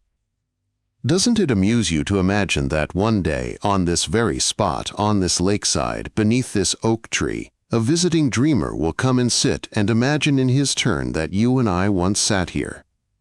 And the historian will dryly tell him that we never took a walk together, that we were hardly acquainted, and that, if we did meet, we only talked about routine trifles. But nevertheless, try. Try to experience that strange future retrospective thrill. All the little hairs on the soul stand on end. It would be a good thing in general to put an end to our barbaric perception of time. I find it particularly charming when people talk about the Earth freezing in 1 trillion years and everything disappearing unless our printing shops are moved in good time to a neighboring star. Or the drivel about eternity. So much time has been allotted to the universe that the date of its end should already have come, just as it is impossible in a single segment of time to imagine whole an egg lying on a road along which an army is endlessly marching. How stupid! Our mistaken feeling of time as a kind of growth is a consequence of our finiteness, which, being always on the level of the present, implies its constant rise between the watery abyss of the past and the aerial abyss of the future. Existence is thus an eternal transformation of the future into the past, an essentially phantom process, a mere reflection of the material metamorphoses taking place within us. In these circumstances, the attempt to comprehend the world is reduced to an attempt to comprehend that which we ourselves have deliberately made incomprehensible. The absurdity at which searching thought arrives is only a natural, generic sign of its belonging to man, and striving to obtain an answer is the same as demanding of chicken broth that it began to cluck. The theory I find most tempting, that there is no time, that everything is the present, situated like a radiance outside our blindness, is just as hopeless a finite hypothesis as all the others. You will understand when you are big, those are really the wisest words that I know. And if one adds to this that nature was seeing double when she created us, oh, this accursed pairing which is impossible to escape. Horse-cow, cat-dog, rat-mouse, flea-bug. That symmetry in the structure of live bodies is a consequence of the rotation of worlds. A top that spins for sufficiently long will begin perhaps to live, grow, and multiply. And that in our straining toward asymmetry, toward inequality, I can detect a howl for genuine freedom, an urge to break out of the circle. Herrliches Wetter, in der Zeitung steht es aber, dass es morgen bestimmt regnen wird, said finally the young German who was sitting beside Fyodor on the bench and who had seemed to him to resemble Konchaev. Imagination again, but what a pity. I had even thought up a dead mother for him in order to trap truth. Why can a conversation with him never blossom out into reality, break through to realization? Or is this a realization and nothing better is needed, since a real conversation would be only disillusioning, with the stumps of stuttering, the chaff of hemming and hawing, the debris of small words? Da kommen die Wolken schon, continued the Konchaevoid German, pointing his finger at a full-breasted cloud rising in the west, a student, most probably. Perhaps with a philosophical or musical vein. Where is Yasha's friend now? He would hardly be likely to come here. Halb fünf ungefähr, he added in response to Fyodor's question, and gathering his cane, he left the bench. His dark, stooping figure receded along the shady footpath. Perhaps a poet? After all, there must be poets in Germany. Puny ones, local ones, but all the same not butchers. Or only a garnish for the meat. He was too lazy to swim back to the other side. He followed leisurely the trail that skirted the lake along its northern edge. At the spot where a wide, sandy declivity reached the water, with the uncovered roots of apprehensive pines supporting the sliding bank, there were some more people.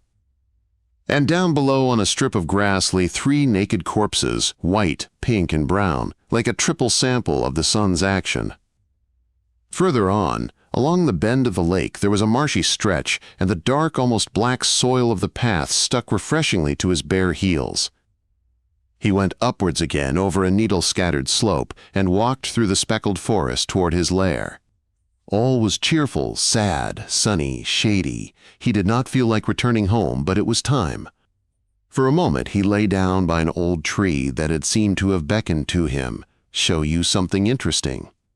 A little song sounded among the trees, and presently there came into view, walking at a brisk pace, 5 nuns, round-faced, wearing black dresses and white coifs, and the little song, half schoolgirlish, half angelic, hovered about them the whole time.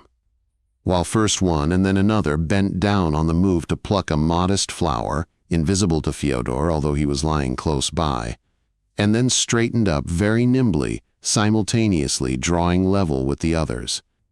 Taking up the rhythm and adding this ghost flower to a ghostly nosegay with an idyllic gesture, the thumb and index touching for an instant, the other fingers delicately curved. And it all looked so much like a staged scene, and how much skill there was in everything. What an infinity of grace and art, what a director lurked behind the pines, how well everything was calculated, their walking slightly out of order and then leveling out again, 3 in front and 2 behind. And the fact that one of the girls behind giggled briefly, a very cloistral sense of humor. Because suddenly one of those in front had, with a touch of expansiveness, almost splashed her hands over a particularly heavenly note, and the way the song dwindled as it receded. While a shoulder continued to stoop and fingers sought a stalk of grass, but the latter, merely swaying, remained to gleam in the sun. Where had this happened before? What had straightened up and started to sway? And now they all departed through the trees on quick feet in button shoes. And some half-naked little boy, pretending to seek a ball in the grass, rudely and automatically repeated a snatch of their song in what musicians call a clowning refrain. How it had been mounted, how much labor had gone into this light, swift scene, into this deft traverse. What muscles there were beneath that heavy-looking black cloth, which would be exchanged after the intermission for gossamer ballet skirts. A cloud blocked the sun. The light in the forest drifted and gradually faded. Fyodor walked to the clearing where he had left his clothes. In the hole beneath a bush which always sheltered them so obligingly, he now found only a single sneaker. His rug, his shirt, and his trousers had vanished. There is a story to the effect that a passenger who inadvertently dropped his glove out of a train window promptly threw out its mate so that at least the person who found them should have a pair. In this case, the thief had acted the other way. The old, badly worn sneakers were probably no good to him, but in order to make fun of his victim, he had separated the pair. Furthermore, a scrap of newspaper had been left in the sneaker with a penciled inscription, Vielen Dank. Fyodor wandered all around, finding no one and nothing. The shirt was frayed, and he did not mind losing it, but he was somewhat grieved about the plaid laprobe, brought all the way from Russia, and the good flannel pants quite recently bought. Together with the trousers had gone 20 marks, obtained 2 days before for at least partial payment of his room. Also gone were a small pencil, a handkerchief, and a bunch of keys. The latter somehow was worst of all. If nobody happened to be at home, which might easily be the case, it would be impossible to get into the apartment. The edge of a cloud dazzlingly caught fire, and the sun slipped out. It emitted such hot, blissful strength that, forgetting his vexation, Fyodor lay down on the moss and began to watch the next snowy colossus draw near, eating up the blue as it advanced. The sun slid into it smoothly, its rim of funeral fire quivering and splitting as it glided through the white cumulus. And then, finding a way out, it first threw out 3 rays and then expanded, filling the eyes with spotted fire, blackballing them so that no matter where you looked, domino patterns glided past, and as the light got stronger or died away, all the shadows in the forest breathed and did push-ups. A small incidental relief was supplied by the fact that thanks to the Shogolevs going away the following day to Denmark, there would be an extra set of keys, which meant he could keep quiet about the loss of his bunch. Going away, going away, going away. He imagined what he had constantly been imagining during the past 2 months, the beginning, tomorrow night, of his full life with Zina, the release, the slaking, and meanwhile a sun-charged cloud, filling up, growing with swollen turquoise veins, with a fiery itch in its thunder root, rose in all its turgid, unwieldy magnificence, and embraced him, the sky and the forest. And to resolve this tension seemed a monstrous joy, incapable of being borne by man. A ripple of wind ran over his chest. His excitement slowly subsided. The air grew dark and sultry. It was necessary to hurry home. Once more he searched under the bushes, then shrugged his shoulders, pulled the elastic belt of his trunks tighter, and set out on his way back. When he left the forest and started to cross a street, the tarry stickiness of the asphalt under his bare foot proved to be a pleasant novelty. It was also interesting to walk on the sidewalk. Dream lightness. An elderly passerby in a black felt hat stopped, looked back after him, and made a coarse remark. But immediately, by way of happy compensation, a blind man sitting with a concertina against a stone wall mumbled his small request for alms and squeezed out a polygon of music as if there were nothing out of the way. It was odd, though. Surely he must have heard that I was barefoot. 2 schoolboys shouted at the naked passerby as they rode past, clinging to the back of a tram, and then the sparrows returned to the turf between the rails, whence they had been frightened by the clattering yellow car. Drops of rain had begun to fall, and it was as if someone were applying a silver coin to different parts of his body. A young policeman detached himself from a newspaper stand and came over to him. "It's forbidden to walk about the city like that," he said, looking Fyodor in the navel. "Everything's been stolen," explained Fyodor briefly. "That mustn't happen," said the policeman. "Yes, but it happened all the same," said Fyodor, nodding. Several people had already stopped by them and were following the dialogue with curiosity. "Whether you've been robbed or not, you can't go about the streets naked," said the policeman, growing angry. "Quite, but I have to get somehow to the taxi stand, see? You can't in that state. Unfortunately, I am unable to turn into smoke or grow a suit. "And I'm telling you, you can't walk about like that," said the policeman. "Unheard of shamelessness," commented someone's thick voice from the back. "In that case," said Fyodor, "it remains for you to fetch me a taxi while I stand here." "Standing in the nude is also impossible," said the policeman. "I'll take off my trunks and imitate a statue," suggested Fyodor. The policeman took out his notebook and so fiercely tore the pencil out of the pencil hole that he dropped it on the sidewalk. Some workman or other servilely picked it up. "Name and address," said the policeman, boiling. "Count Fyodor Godunov-Cherdintsev," said Fyodor. "Stop being funny and tell me your name," roared the policeman. Another one came up with a higher rank and inquired what the matter was. "My clothes were stolen in the forest," said Fyodor patiently, and suddenly felt that he was completely wet from the rain. One or two standers-by had run beneath the shelter of an awning, and an old woman standing by his elbow put up her umbrella, nearly gouging his eye out. "Who stole them?" asked the sergeant. "I don't know, and what's more, I don't care," said Fyodor. "Right now I want to go home, and you are detaining me." The rain suddenly grew heavier and swept across the asphalt. The whole of its surface seemed to be covered with jumping little candles. The policeman, all matted and blackened by the damp, probably considered the cloudburst to be an element in which bathing trunks were, if not appropriate, then at least permissible. The younger one again tried to obtain Fyodor's address, but his senior waved his hand, and the two of them, slightly quickening their sedate pace, retreated under the awning of a grocer's shop. The glistening Fyodor Konstantinovich ran through the noisy splashing of the rain, turned a corner, and shot into an automobile. Arriving home and telling the driver to wait, he pressed the button which, until 8 p.m., automatically opened the front door and hurled himself up the stairs. He was let in by Mariana Nikolavna. The hall was full of people and things.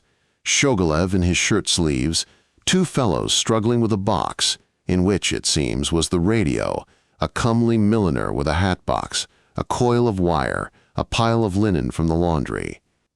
"You're crazy!" cried Mariana Nikolavna. "For God's sake, pay the taxi," said Fyodor, wriggling his cold body through the people and things, and finally, over a barricade of trunks, he crashed his way through to his room. They had supper all together that evening, and later on were to come the Kasatkins, the Baltic Baron, another person or two.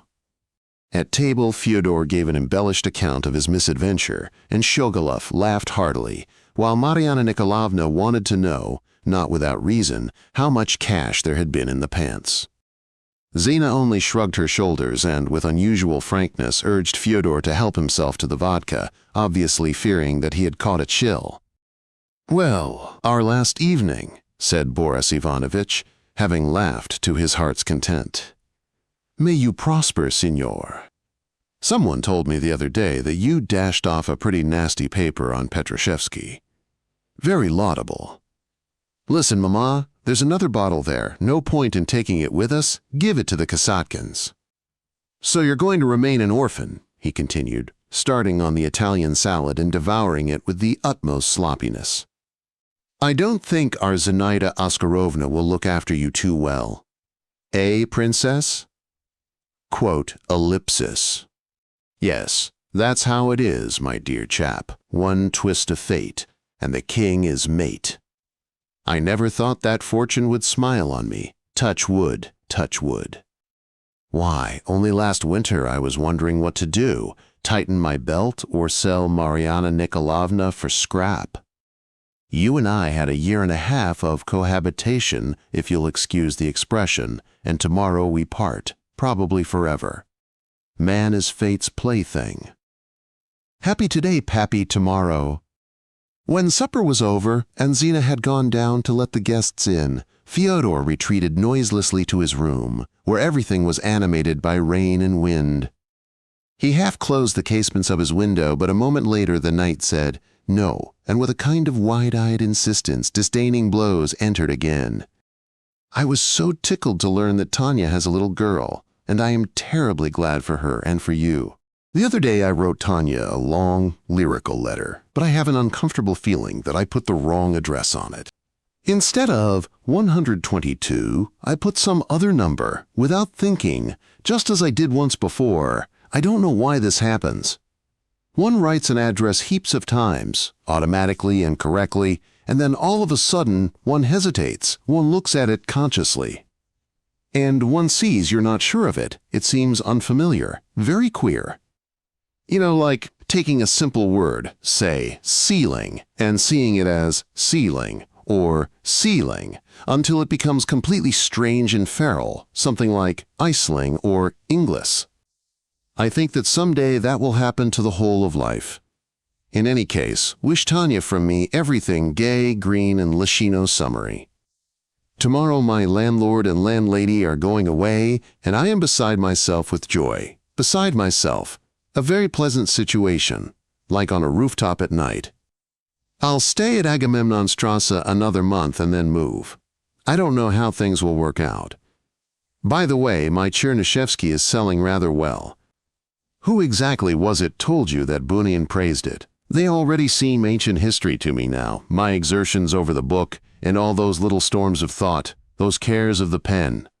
And now I am completely empty, clean, and ready to receive new lodgers.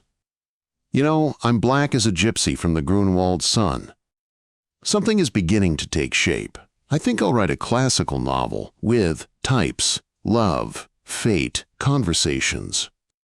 The door suddenly opened. Zina half entered, and without letting go of the door handle, threw something on his desk. "Pay this to Mama," she said. She glanced at him through slitted eyes and disappeared. He unfolded the banknote. 200 marks. The amount seemed colossal, but a moment's calculation showed that it would only just suffice for the 2 past months, 80 plus 80, and 35 for the coming one, from now on without board. But everything grew confused when he began to consider that for the past month he had not been taking lunch, but on the other hand had been receiving bigger suppers, besides that he had contributed during that time 10 or 15 marks, and on the other hand he owed for telephone conversations and for 1 or 2 other trifles, such as today's taxi. The solution to the problem was beyond him, it bored him. He thrust the money beneath a dictionary. And with descriptions of nature. "I am very glad that you're reading my thing over again, but now it's time to forget it. It was only an exercise, a tryout, an essay before the school holidays. I have missed you a great deal, and perhaps, I repeat, I don't know how it'll work out, I'll visit you in Paris. Generally speaking, I'd abandon tomorrow this country, oppressive as a headache, where everything is alien and repulsive to me, where a novel about incest or some brash trash, some cloyingly rhetorical, pseudo-brutal tale about war is considered the crown of literature, where in fact there is no literature and hasn't been for a long time, where sticking out of the fog of a most monotonous democratic dampness, also pseudo, you have the same old jackboot and helmet, where our native and forced social intent in literature has been replaced by social opportunity, and so on and so on. I could go on much longer, and it is amusing that 50 years ago every Russian thinker with a suitcase used to scribble exactly the same, an accusation so obvious as to have become even banal. Earlier, on the other hand, in the golden middle of last century, goodness, what transports! Little Gemütlich Germany, ACH, brick cottages, ACH, the kiddies go to school, ACH, the peasant doesn't beat his horse with a club. Never mind, he has his own German way of torturing it, in a cozy nook, with red-hot iron. Yes, I would have left long ago, but there are certain personal circumstances, not to mention my wonderful solitude in this country, the wonderful beneficent contrast between my inner habitus and the terribly cold world around me. You know, in cold countries houses are warmer than in the south, better insulated and heated. But even these personal circumstances are capable of taking such a turn that soon, perhaps, I'll leave the Fetterland and bring them with me. And when will we return to Russia? What idiotic sentimentality, what a rapacious groan must our innocent hope convey to people in Russia. But our nostalgia is not historical, only human. How can one explain this to them? It's easier for me, of course, than for another to live outside Russia, because I know for certain that I shall return. First, because I took away the keys to her. And secondly, because, no matter when, in 100, 200 years, I shall live there in my books, or at least in some researcher's footnote. There, now you have a historical hope, a literary historical one. I lust for immortality, even for its earthly shadow. Today I am writing you non-stop nonsense, non-stop trains of thought, because I am well and happy, and besides that, all this has something to do in a roundabout way with Tanya's baby. The literary review you ask about is called The Tower. I don't have it, but I think you'll find it in any Russian bookshop. Nothing came from Uncle Oleg. When did he send it? I think you've mixed something up. Well, that's it. Keep well, je t'embrasse. Night, rain quietly falling. It has found its nocturnal rhythm and can now go on for infinity. He heard the hall fill with departing voices, heard somebody's umbrella fall, and the elevator summoned by Zina rumble and come to a halt. All was still again. Fyodor went into the dining room where Shogolov sat cracking the last nuts, chewing on one side, and Mariana Nikolaevna was clearing the table.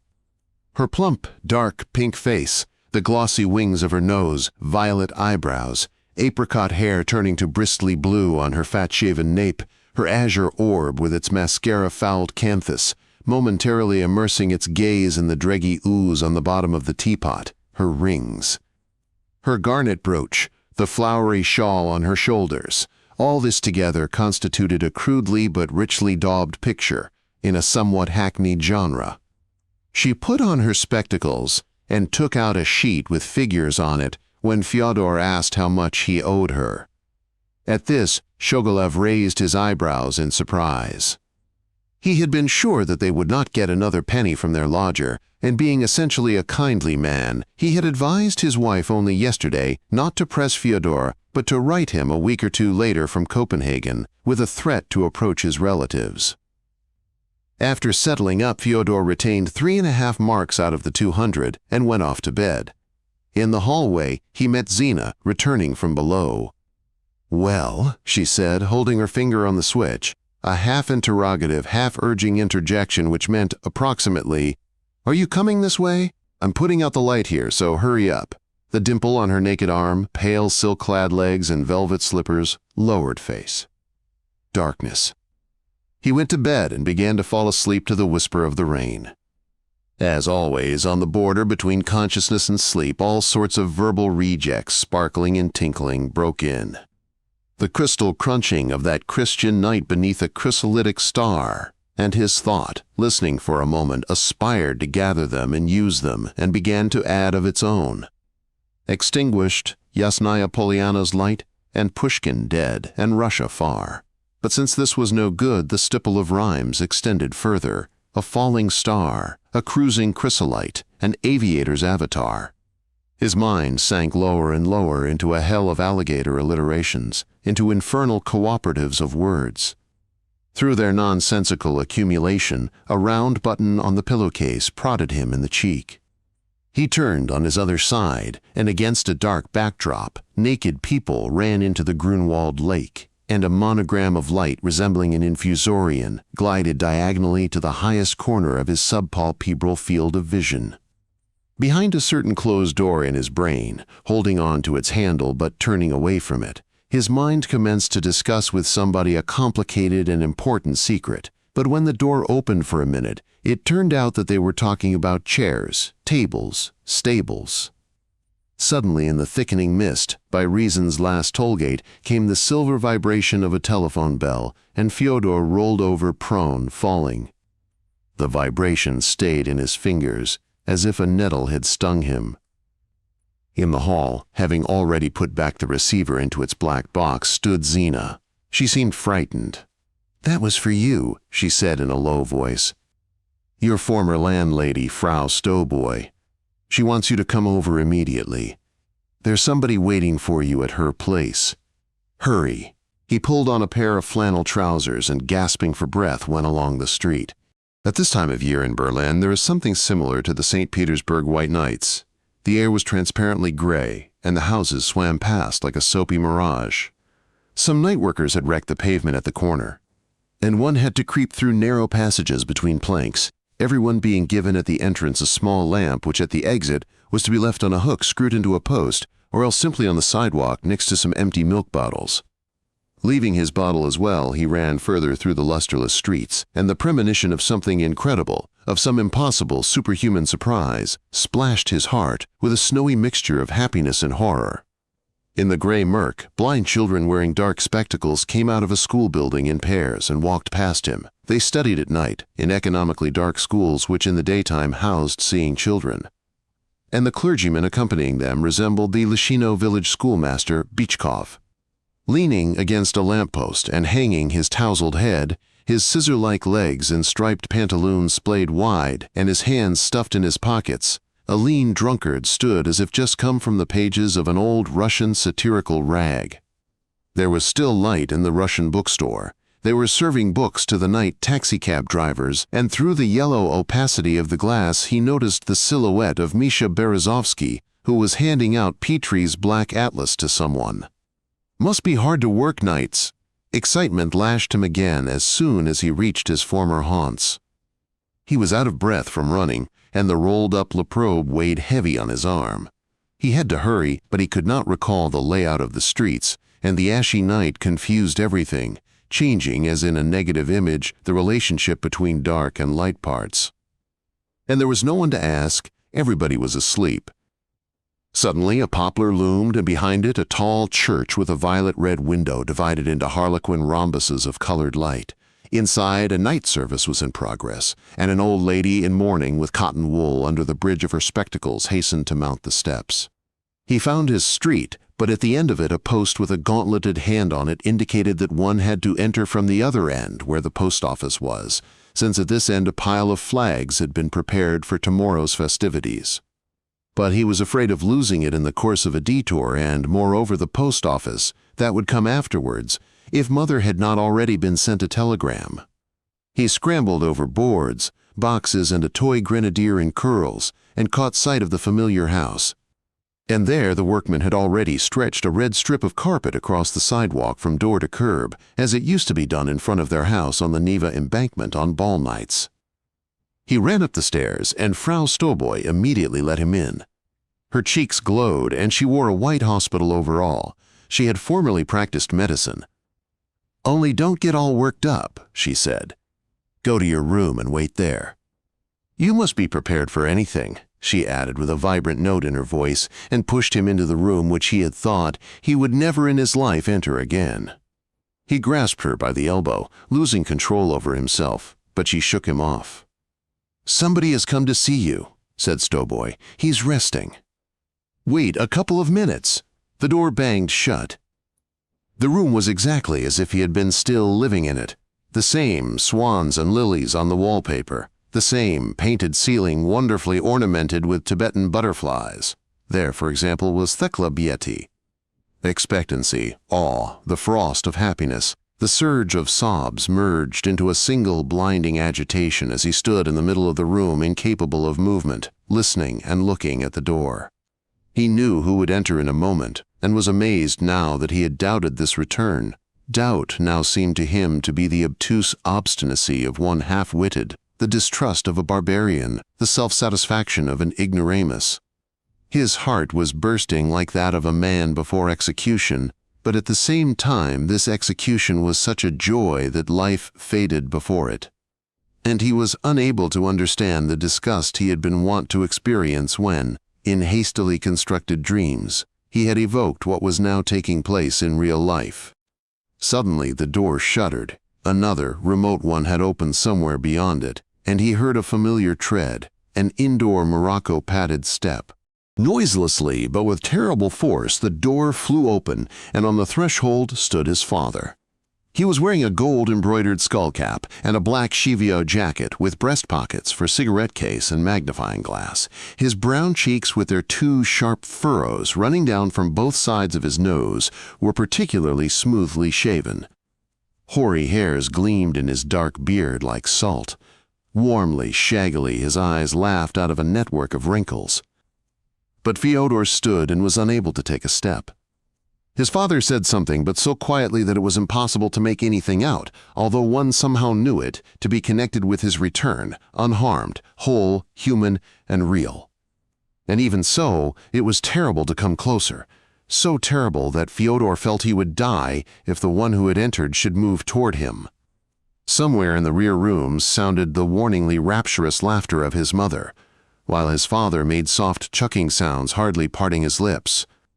As he used to do when taking a decision or seeking something on the page of a book, then he spoke again. And this again meant that everything was all right and simple, that this was the true resurrection, that it could not be otherwise, and also that he was pleased with his captures, his return, his son's book about him, and then, at last everything grew easy, a light broke through, and his father with confident joy spread out his arms.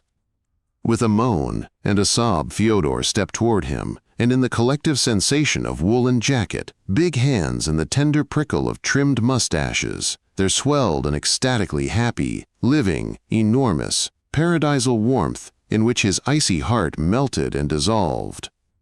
At first, the superposition of a thingamy on a thingabob and the pale palpitating stripe that went upwards were utterly incomprehensible, like words in a forgotten language, or the parts of a dismantled engine, and this senseless tangle sent a shiver of panic running through him.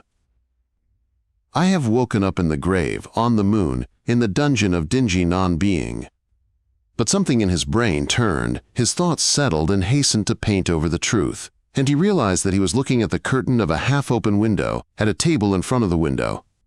Such is the treaty with reason, the theater of earthly habit, the livery of temporary substance.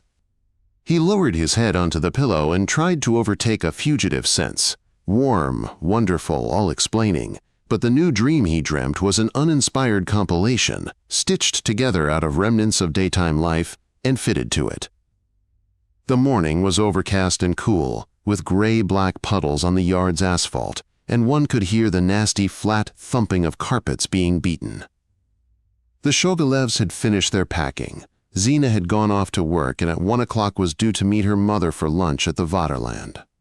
Luckily, they had not suggested that Fyodor join them. On the contrary, Mariana Nikolaevna, as she warmed up some coffee for him in the kitchen where he sat in his dressing gown, disconcerted by the bivouac-like atmosphere in the apartment, warned him that a little Italian salad and some ham had been left in the larder for lunch. It turned out, incidentally, that the luckless person who was getting their number by mistake had rung up the previous night. This time he had been tremendously agitated. Something had happened, something which remained unknown. For the 10th time, Boris Ivanovich transferred from one valise to another a pair of shoes on shoe trees, all clean and shiny. He was unusually meticulous over footwear. Then they dressed and went out, while Fyodor shaved, carried out long and successful ablutions, and cut his toenails. It was especially pleasant to get under a tight corner and clip. The pairings shot all over the bathroom. The janitor knocked but was unable to enter because the Shogolevs had locked the hall door on the American lock, and Fyodor's keys had gone forever. Through the letterbox, clacking the shutter, the mailman threw in the Belgrade newspaper for Tsar and Church, to which Boris Ivanovich subscribed, and later someone thrust in, leaving it to stick out boat-like, a leaflet advertising a new hairdresser's. At exactly 11:30 there came a loud barking from the stairs and the agitated descent of the Alsatian, which was taken for a walk at this time.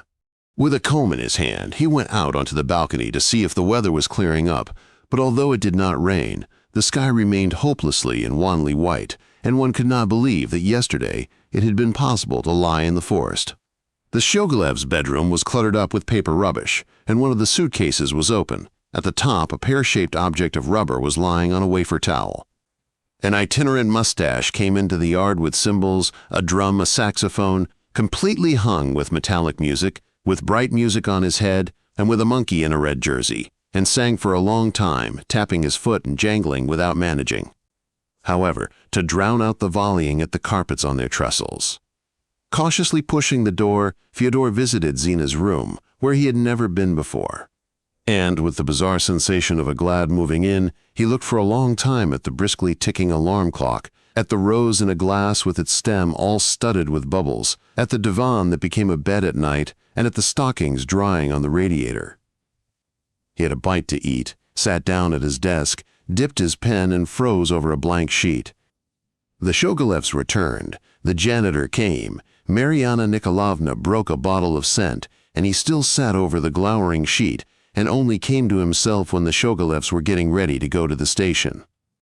There were still 2 hours until the train's departure, but then the station was a long way off. "I must confess I like to get there on the cock," said Boris Ivanovich buoyantly as he took hold of his shirt cuff and sleeve in order to climb into his overcoat. Fyodor tried to help him. The other, with a polite exclamation, still only halfway in, shied away and suddenly, in the corner, turned into a horrible hunchback. And then went to say goodbye to Mariana Nikolaevna, who, with an oddly altered expression, as if she were dimming and coaxing her reflection, was in the act of putting on a blue hat with a blue veil before the wardrobe mirror. All at once Fyodor felt strangely sorry for her, and after a moment's thought, he offered to go to the stand for a taxi. "Yes, please," said Mariana Nikolaevna, and rushed ponderously to the sofa for her gloves. There proved to be no cabs at the stand. All had been taken, and he was forced to cross the square and look there. When he finally drove up to the house, the Shogolevs were already standing below, having carried their suitcases down themselves. The heavy luggage had been dispatched the day before. "Well, God take care of you," said Mariana Nikolaevna, and kissed him with gutta-percha lips on the forehead. "Sarotska, Sarotska, send us a telegrammatska," cried Boris the parodist, waving his hand, and the taxi turned and sped away. Forever, thought Fyodor, with relief and whistling, went upstairs. Only here did he realize that he was unable to enter the apartment. It was particularly galling to raise the brass postal shutter and look through at a bunch of keys lying starwise on the hall floor. Mariana Nikolaevna had pushed them back in after locking the door behind her. He went down the stairs much more slowly than he had gone up. Zina, he knew, was planning to go from work to the station. Considering that the train would be leaving in about 2 hours, and that the bus ride would take an hour, she and the keys would not be back in less than 3 hours. The streets were windy and gray. He had no one to go to, and he never went alone into pubs or cafes. He hated them fiercely. In his pocket there were 3.5 marks. He bought some cigarettes, and since the gnawing need to see Zina, now when everything was allowed, was really what was taking away all light and sense from the street, from the sky and the air, he hastened to the corner where the necessary bus stopped. The fact that he was wearing bedroom slippers and an ancient, crumpled suit, spotted in front, with trousers a button short on the fly, baggy knees and a patch of his mother's making on the bottom, did not disturb him in the least. His tan and the open collar of his shirt gave him a certain pleasant immunity. It was some kind of a national holiday. 3 kinds of flags were sticking out of the house windows: black, yellow, red, black, white, red, and plain red. Each one meant something, and funniest of all, this something was able to excite pride or hatred in someone. There were large flags and small flags, on short poles and on long ones, but none of this exhibitionism of civic excitement made the city any more attractive. On the Tauentzienstrasse, the bus was held up by a gloomy procession. Policemen in black leggings brought up the rear in a slow truck, and among the banners there was one with a Russian inscription containing 2 mistakes: Serb instead of serp, sickle, and molt instead of malot, hammer. Suddenly he imagined official festivals in Russia, soldiers in long-skirted overcoats, the cult of firm jaws, a gigantic placard with a vociferous cliché clad in Lenin's jacket and cap, and amidst the thunder of stupidities, the kettledrums of boredom. And slave-pleasing splendors, a little squeak of cheap truth. There it is, eternalized, ever more monstrous in its hardiness, a repetition of the Hodenka coronation festivities with its free candy packages. Look at the size of them, now much bigger than the original ones, and with its superbly organized removal of dead bodies. Oh, let everything pass and be forgotten, and again in 200 years, time and ambitious failure will vent his frustration on the simpletons dreaming of a good life. That is, if there does not come my kingdom, where everyone keeps to himself and there is no equality and no authorities. But if you don't want it, I don't insist and don't care. The Potsdam Square, always disfigured by city work. Oh, those old postcards of it where everything is so spacious, with the droshky drivers looking so happy and the trains of tight-belted ladies brushing the dust, but with the same fat flower girls. The pseudo-Parisian character of Unter den Linden, the narrowness of the commercial streets beyond it, bridge, barge, seagulls. The dead eyes of old hotels of the 2nd, 3rd, 100th class. A few more minutes of riding, and there was the station. He caught sight of Zina in a beige georgette dress and a white little hat running up the steps. She was running with her pink elbows pressed to her sides, holding her handbag under her arm, and when he caught up with her and half embraced her, she turned round with that tender, blurry smile. With that happy sadness in her eyes with which she always greeted him when they met alone. "Listen," she said in a flurried voice, "I'm late, let's run." But he replied that he had already said goodbye to them and would wait for her outside. The low sun settling behind the rooftops seemed to have fallen out of the clouds that covered the rest of the sky, but they were by now quite soft and aloof, as if painted in melting undulations upon a greenish ceiling. There, in that narrow slit, the sky was on fire, and opposite, a window and some metallic letters shone like copper. A porter's long shadow pushing the shadow of a barrow sucked in that shadow, but at the turning it protruded again at a sharp angle. "We'll miss you, Zina," said Mariana Nikolaevna from the window of the carriage. "But in any case, take your vacation in August and come over. We'll see if you can't perhaps stay for good."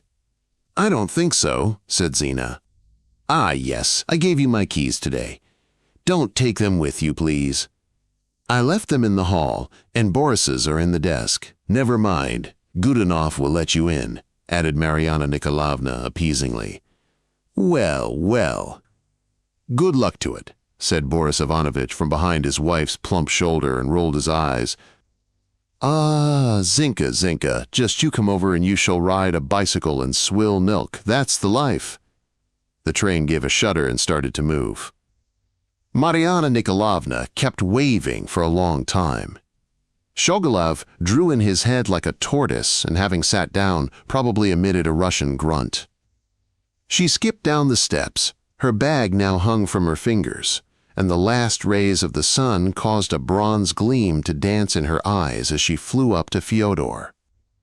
They kissed as ardently as if she had just arrived from far off, after a long separation. "And now let's go and have some supper," she said, taking his arm. "You must be starved." He nodded. Now how to explain it?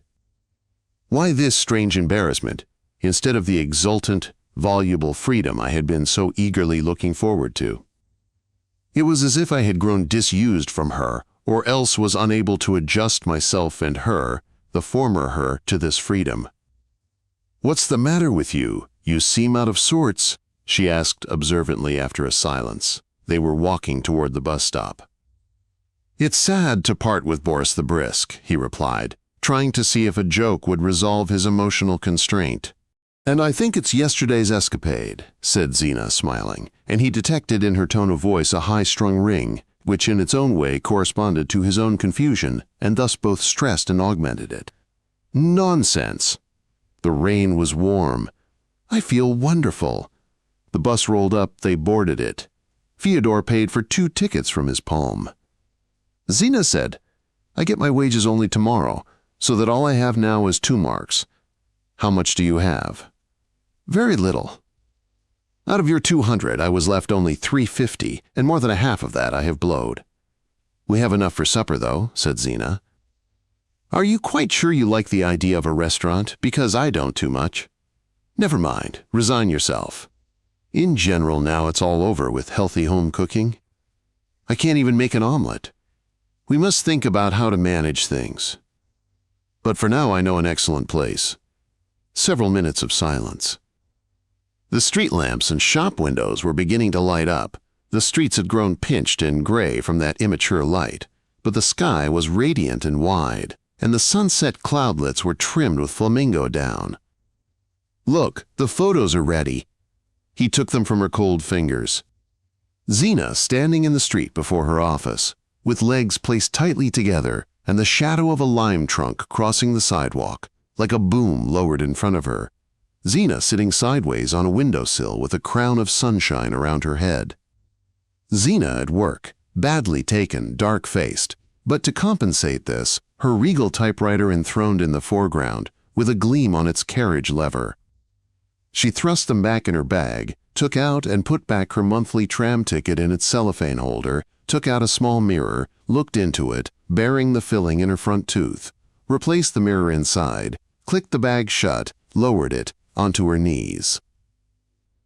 Looked at her shoulder, brushed off a bit of fluff, put on her gloves, turned her head to the window, doing all this in rapid succession, with her features in motion, her eyes blinking, and a kind of inner biting and sucking in of her cheeks.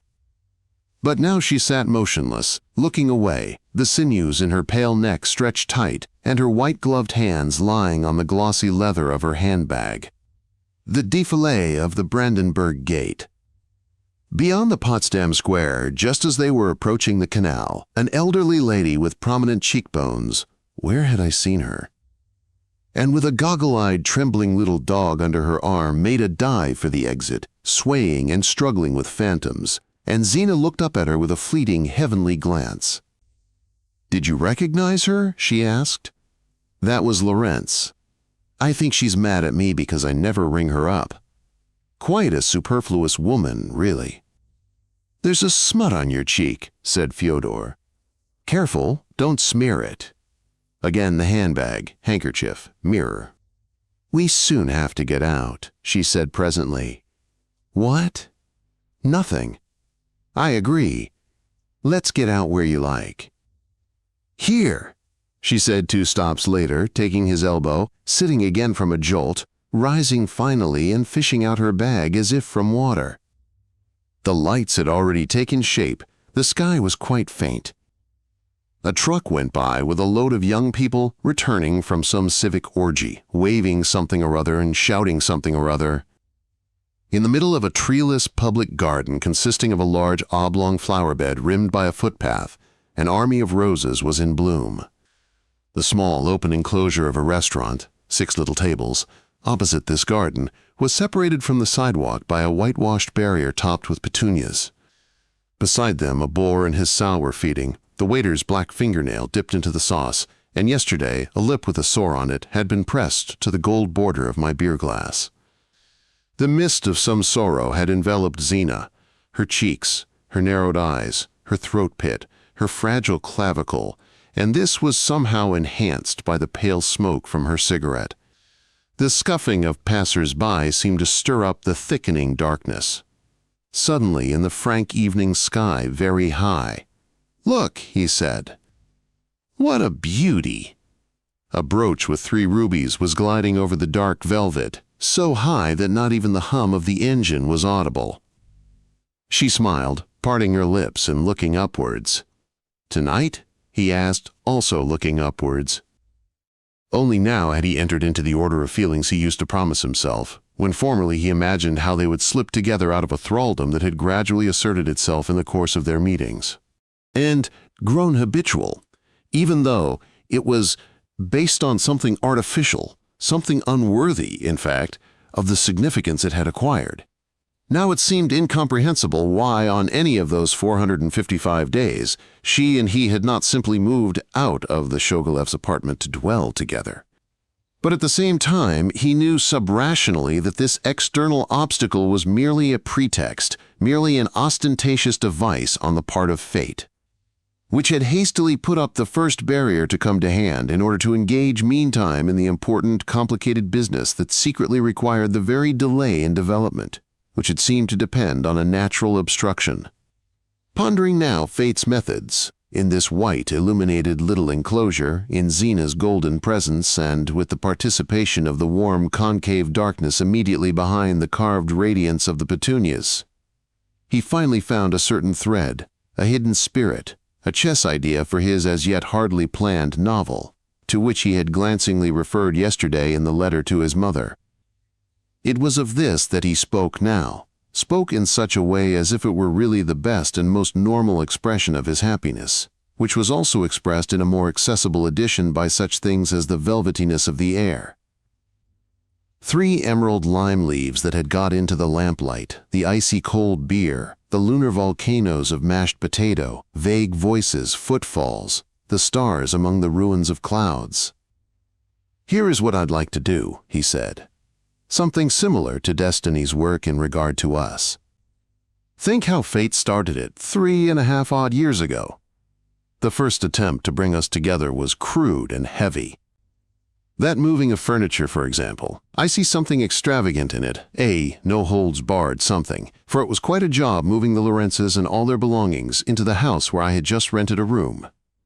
The idea lacked subtlety, to have us meet through Lorenz's wife. Wishing to speed things up, fate brought in Romanov, who rang me up and invited me to a party at his place. But at this point, fate blundered. The medium chosen was wrong, I disliked the man, and a reverse result was achieved. Because of him, I began to avoid an acquaintance with the Lorenzes, so that all this cumbersome construction went to the devil. Fate was left with a furniture van on her hands, and the expenses were not recovered. "Watch out," said Zina. "She might take offense at this criticism now and revenge herself. Listen further. Fate made a second attempt, simpler this time but promising better success, because I was in need of money and should have grasped at the offer of work, helping an unknown Russian girl to translate some documents, but this also failed. First, because the lawyer Charsky also turned out to be an unsuitable middleman, and secondly, because I hate working on translations into German, so that it again miscarried. Then finally, after this failure, fate decided to take no chances, to install me directly in the place where you lived. As a go-between, she chose not the first person to come along, but someone I liked who energetically took the matter in hand and did not allow me to dodge it. At the last minute, true, there occurred a hitch that almost ruined everything. In her haste, or from stinginess, destiny did not produce you at the time of my visit. Of course, after talking 5 minutes to your stepfather, whom fate had been careless enough to let out of his cage, I decided not to take the unattractive room I had glimpsed over his shoulder. And then, at the end of her tether, unable to show me you immediately, fate showed me as a last desperate maneuver your bluish ball dress on the chair, and strange to say, I myself don't know why, but the maneuver worked. And I can imagine what a sigh of relief fate must have heaved. Only that wasn't my dress. It was my cousin Raisa's. She's very nice, but a perfect fright. I think she left it for me to take something off or sew something on. Then it was still more ingenious. What resourcefulness! The most enchanting things in nature and art are based on deception. Look, you see, it began with a reckless impetuosity and ended with the finest of finishing touches. Now, isn't that the plot for a remarkable novel? What a theme! But it must be built up, curtained, surrounded by dense life, my professional passions and cares. Yes, but that will result in an autobiography with mass executions of good acquaintances.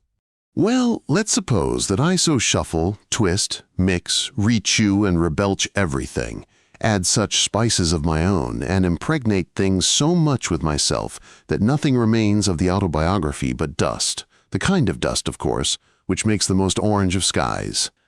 And I shan't write it now. I'll be a long time preparing it, years perhaps. In any case, I'll do something else first.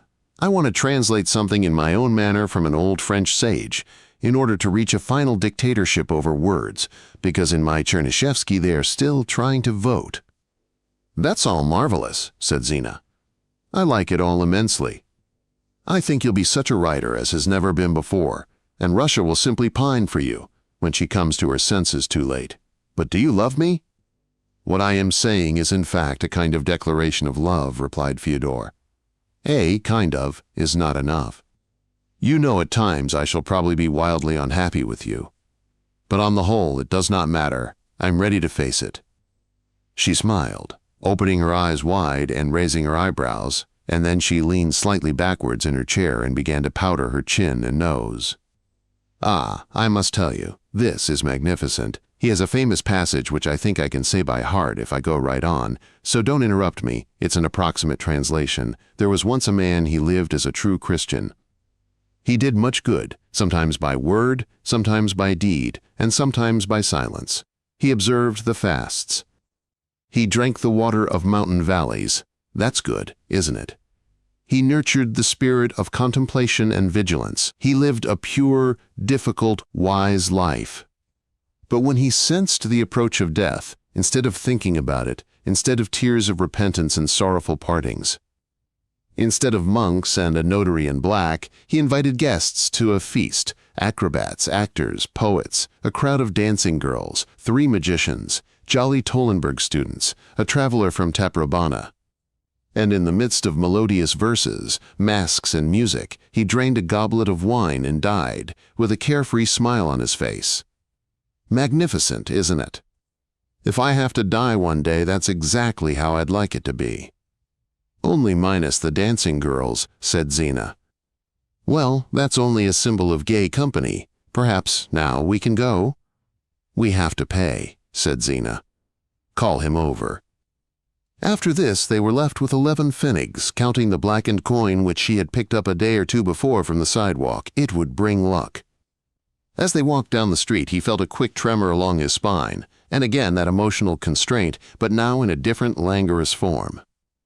It was a 20 minutes, slow walk to the house, and the air, the darkness, and the honeyed scent of blooming lindens caused a sucking ache at the base of the chest. This scent evanesced in the stretch from linden to linden, being replaced there by a black freshness, and then again, beneath the next canopy, an oppressive and heady cloud would accumulate, and Zina would say, tensing her nostrils, "Ah, smell it!" And again the darkness would be drained of savor and again would be heavy with honey. Will it really happen tonight? Will it really happen now? The weight and the threat of bliss. When I walk with you like this, ever so slowly, and hold you by the shoulder, everything slightly sways, my head hums, and I feel like dragging my feet. My left slipper falls off my heel, we crawl, dawdle, dwindle in a mist. Now we are almost all melted.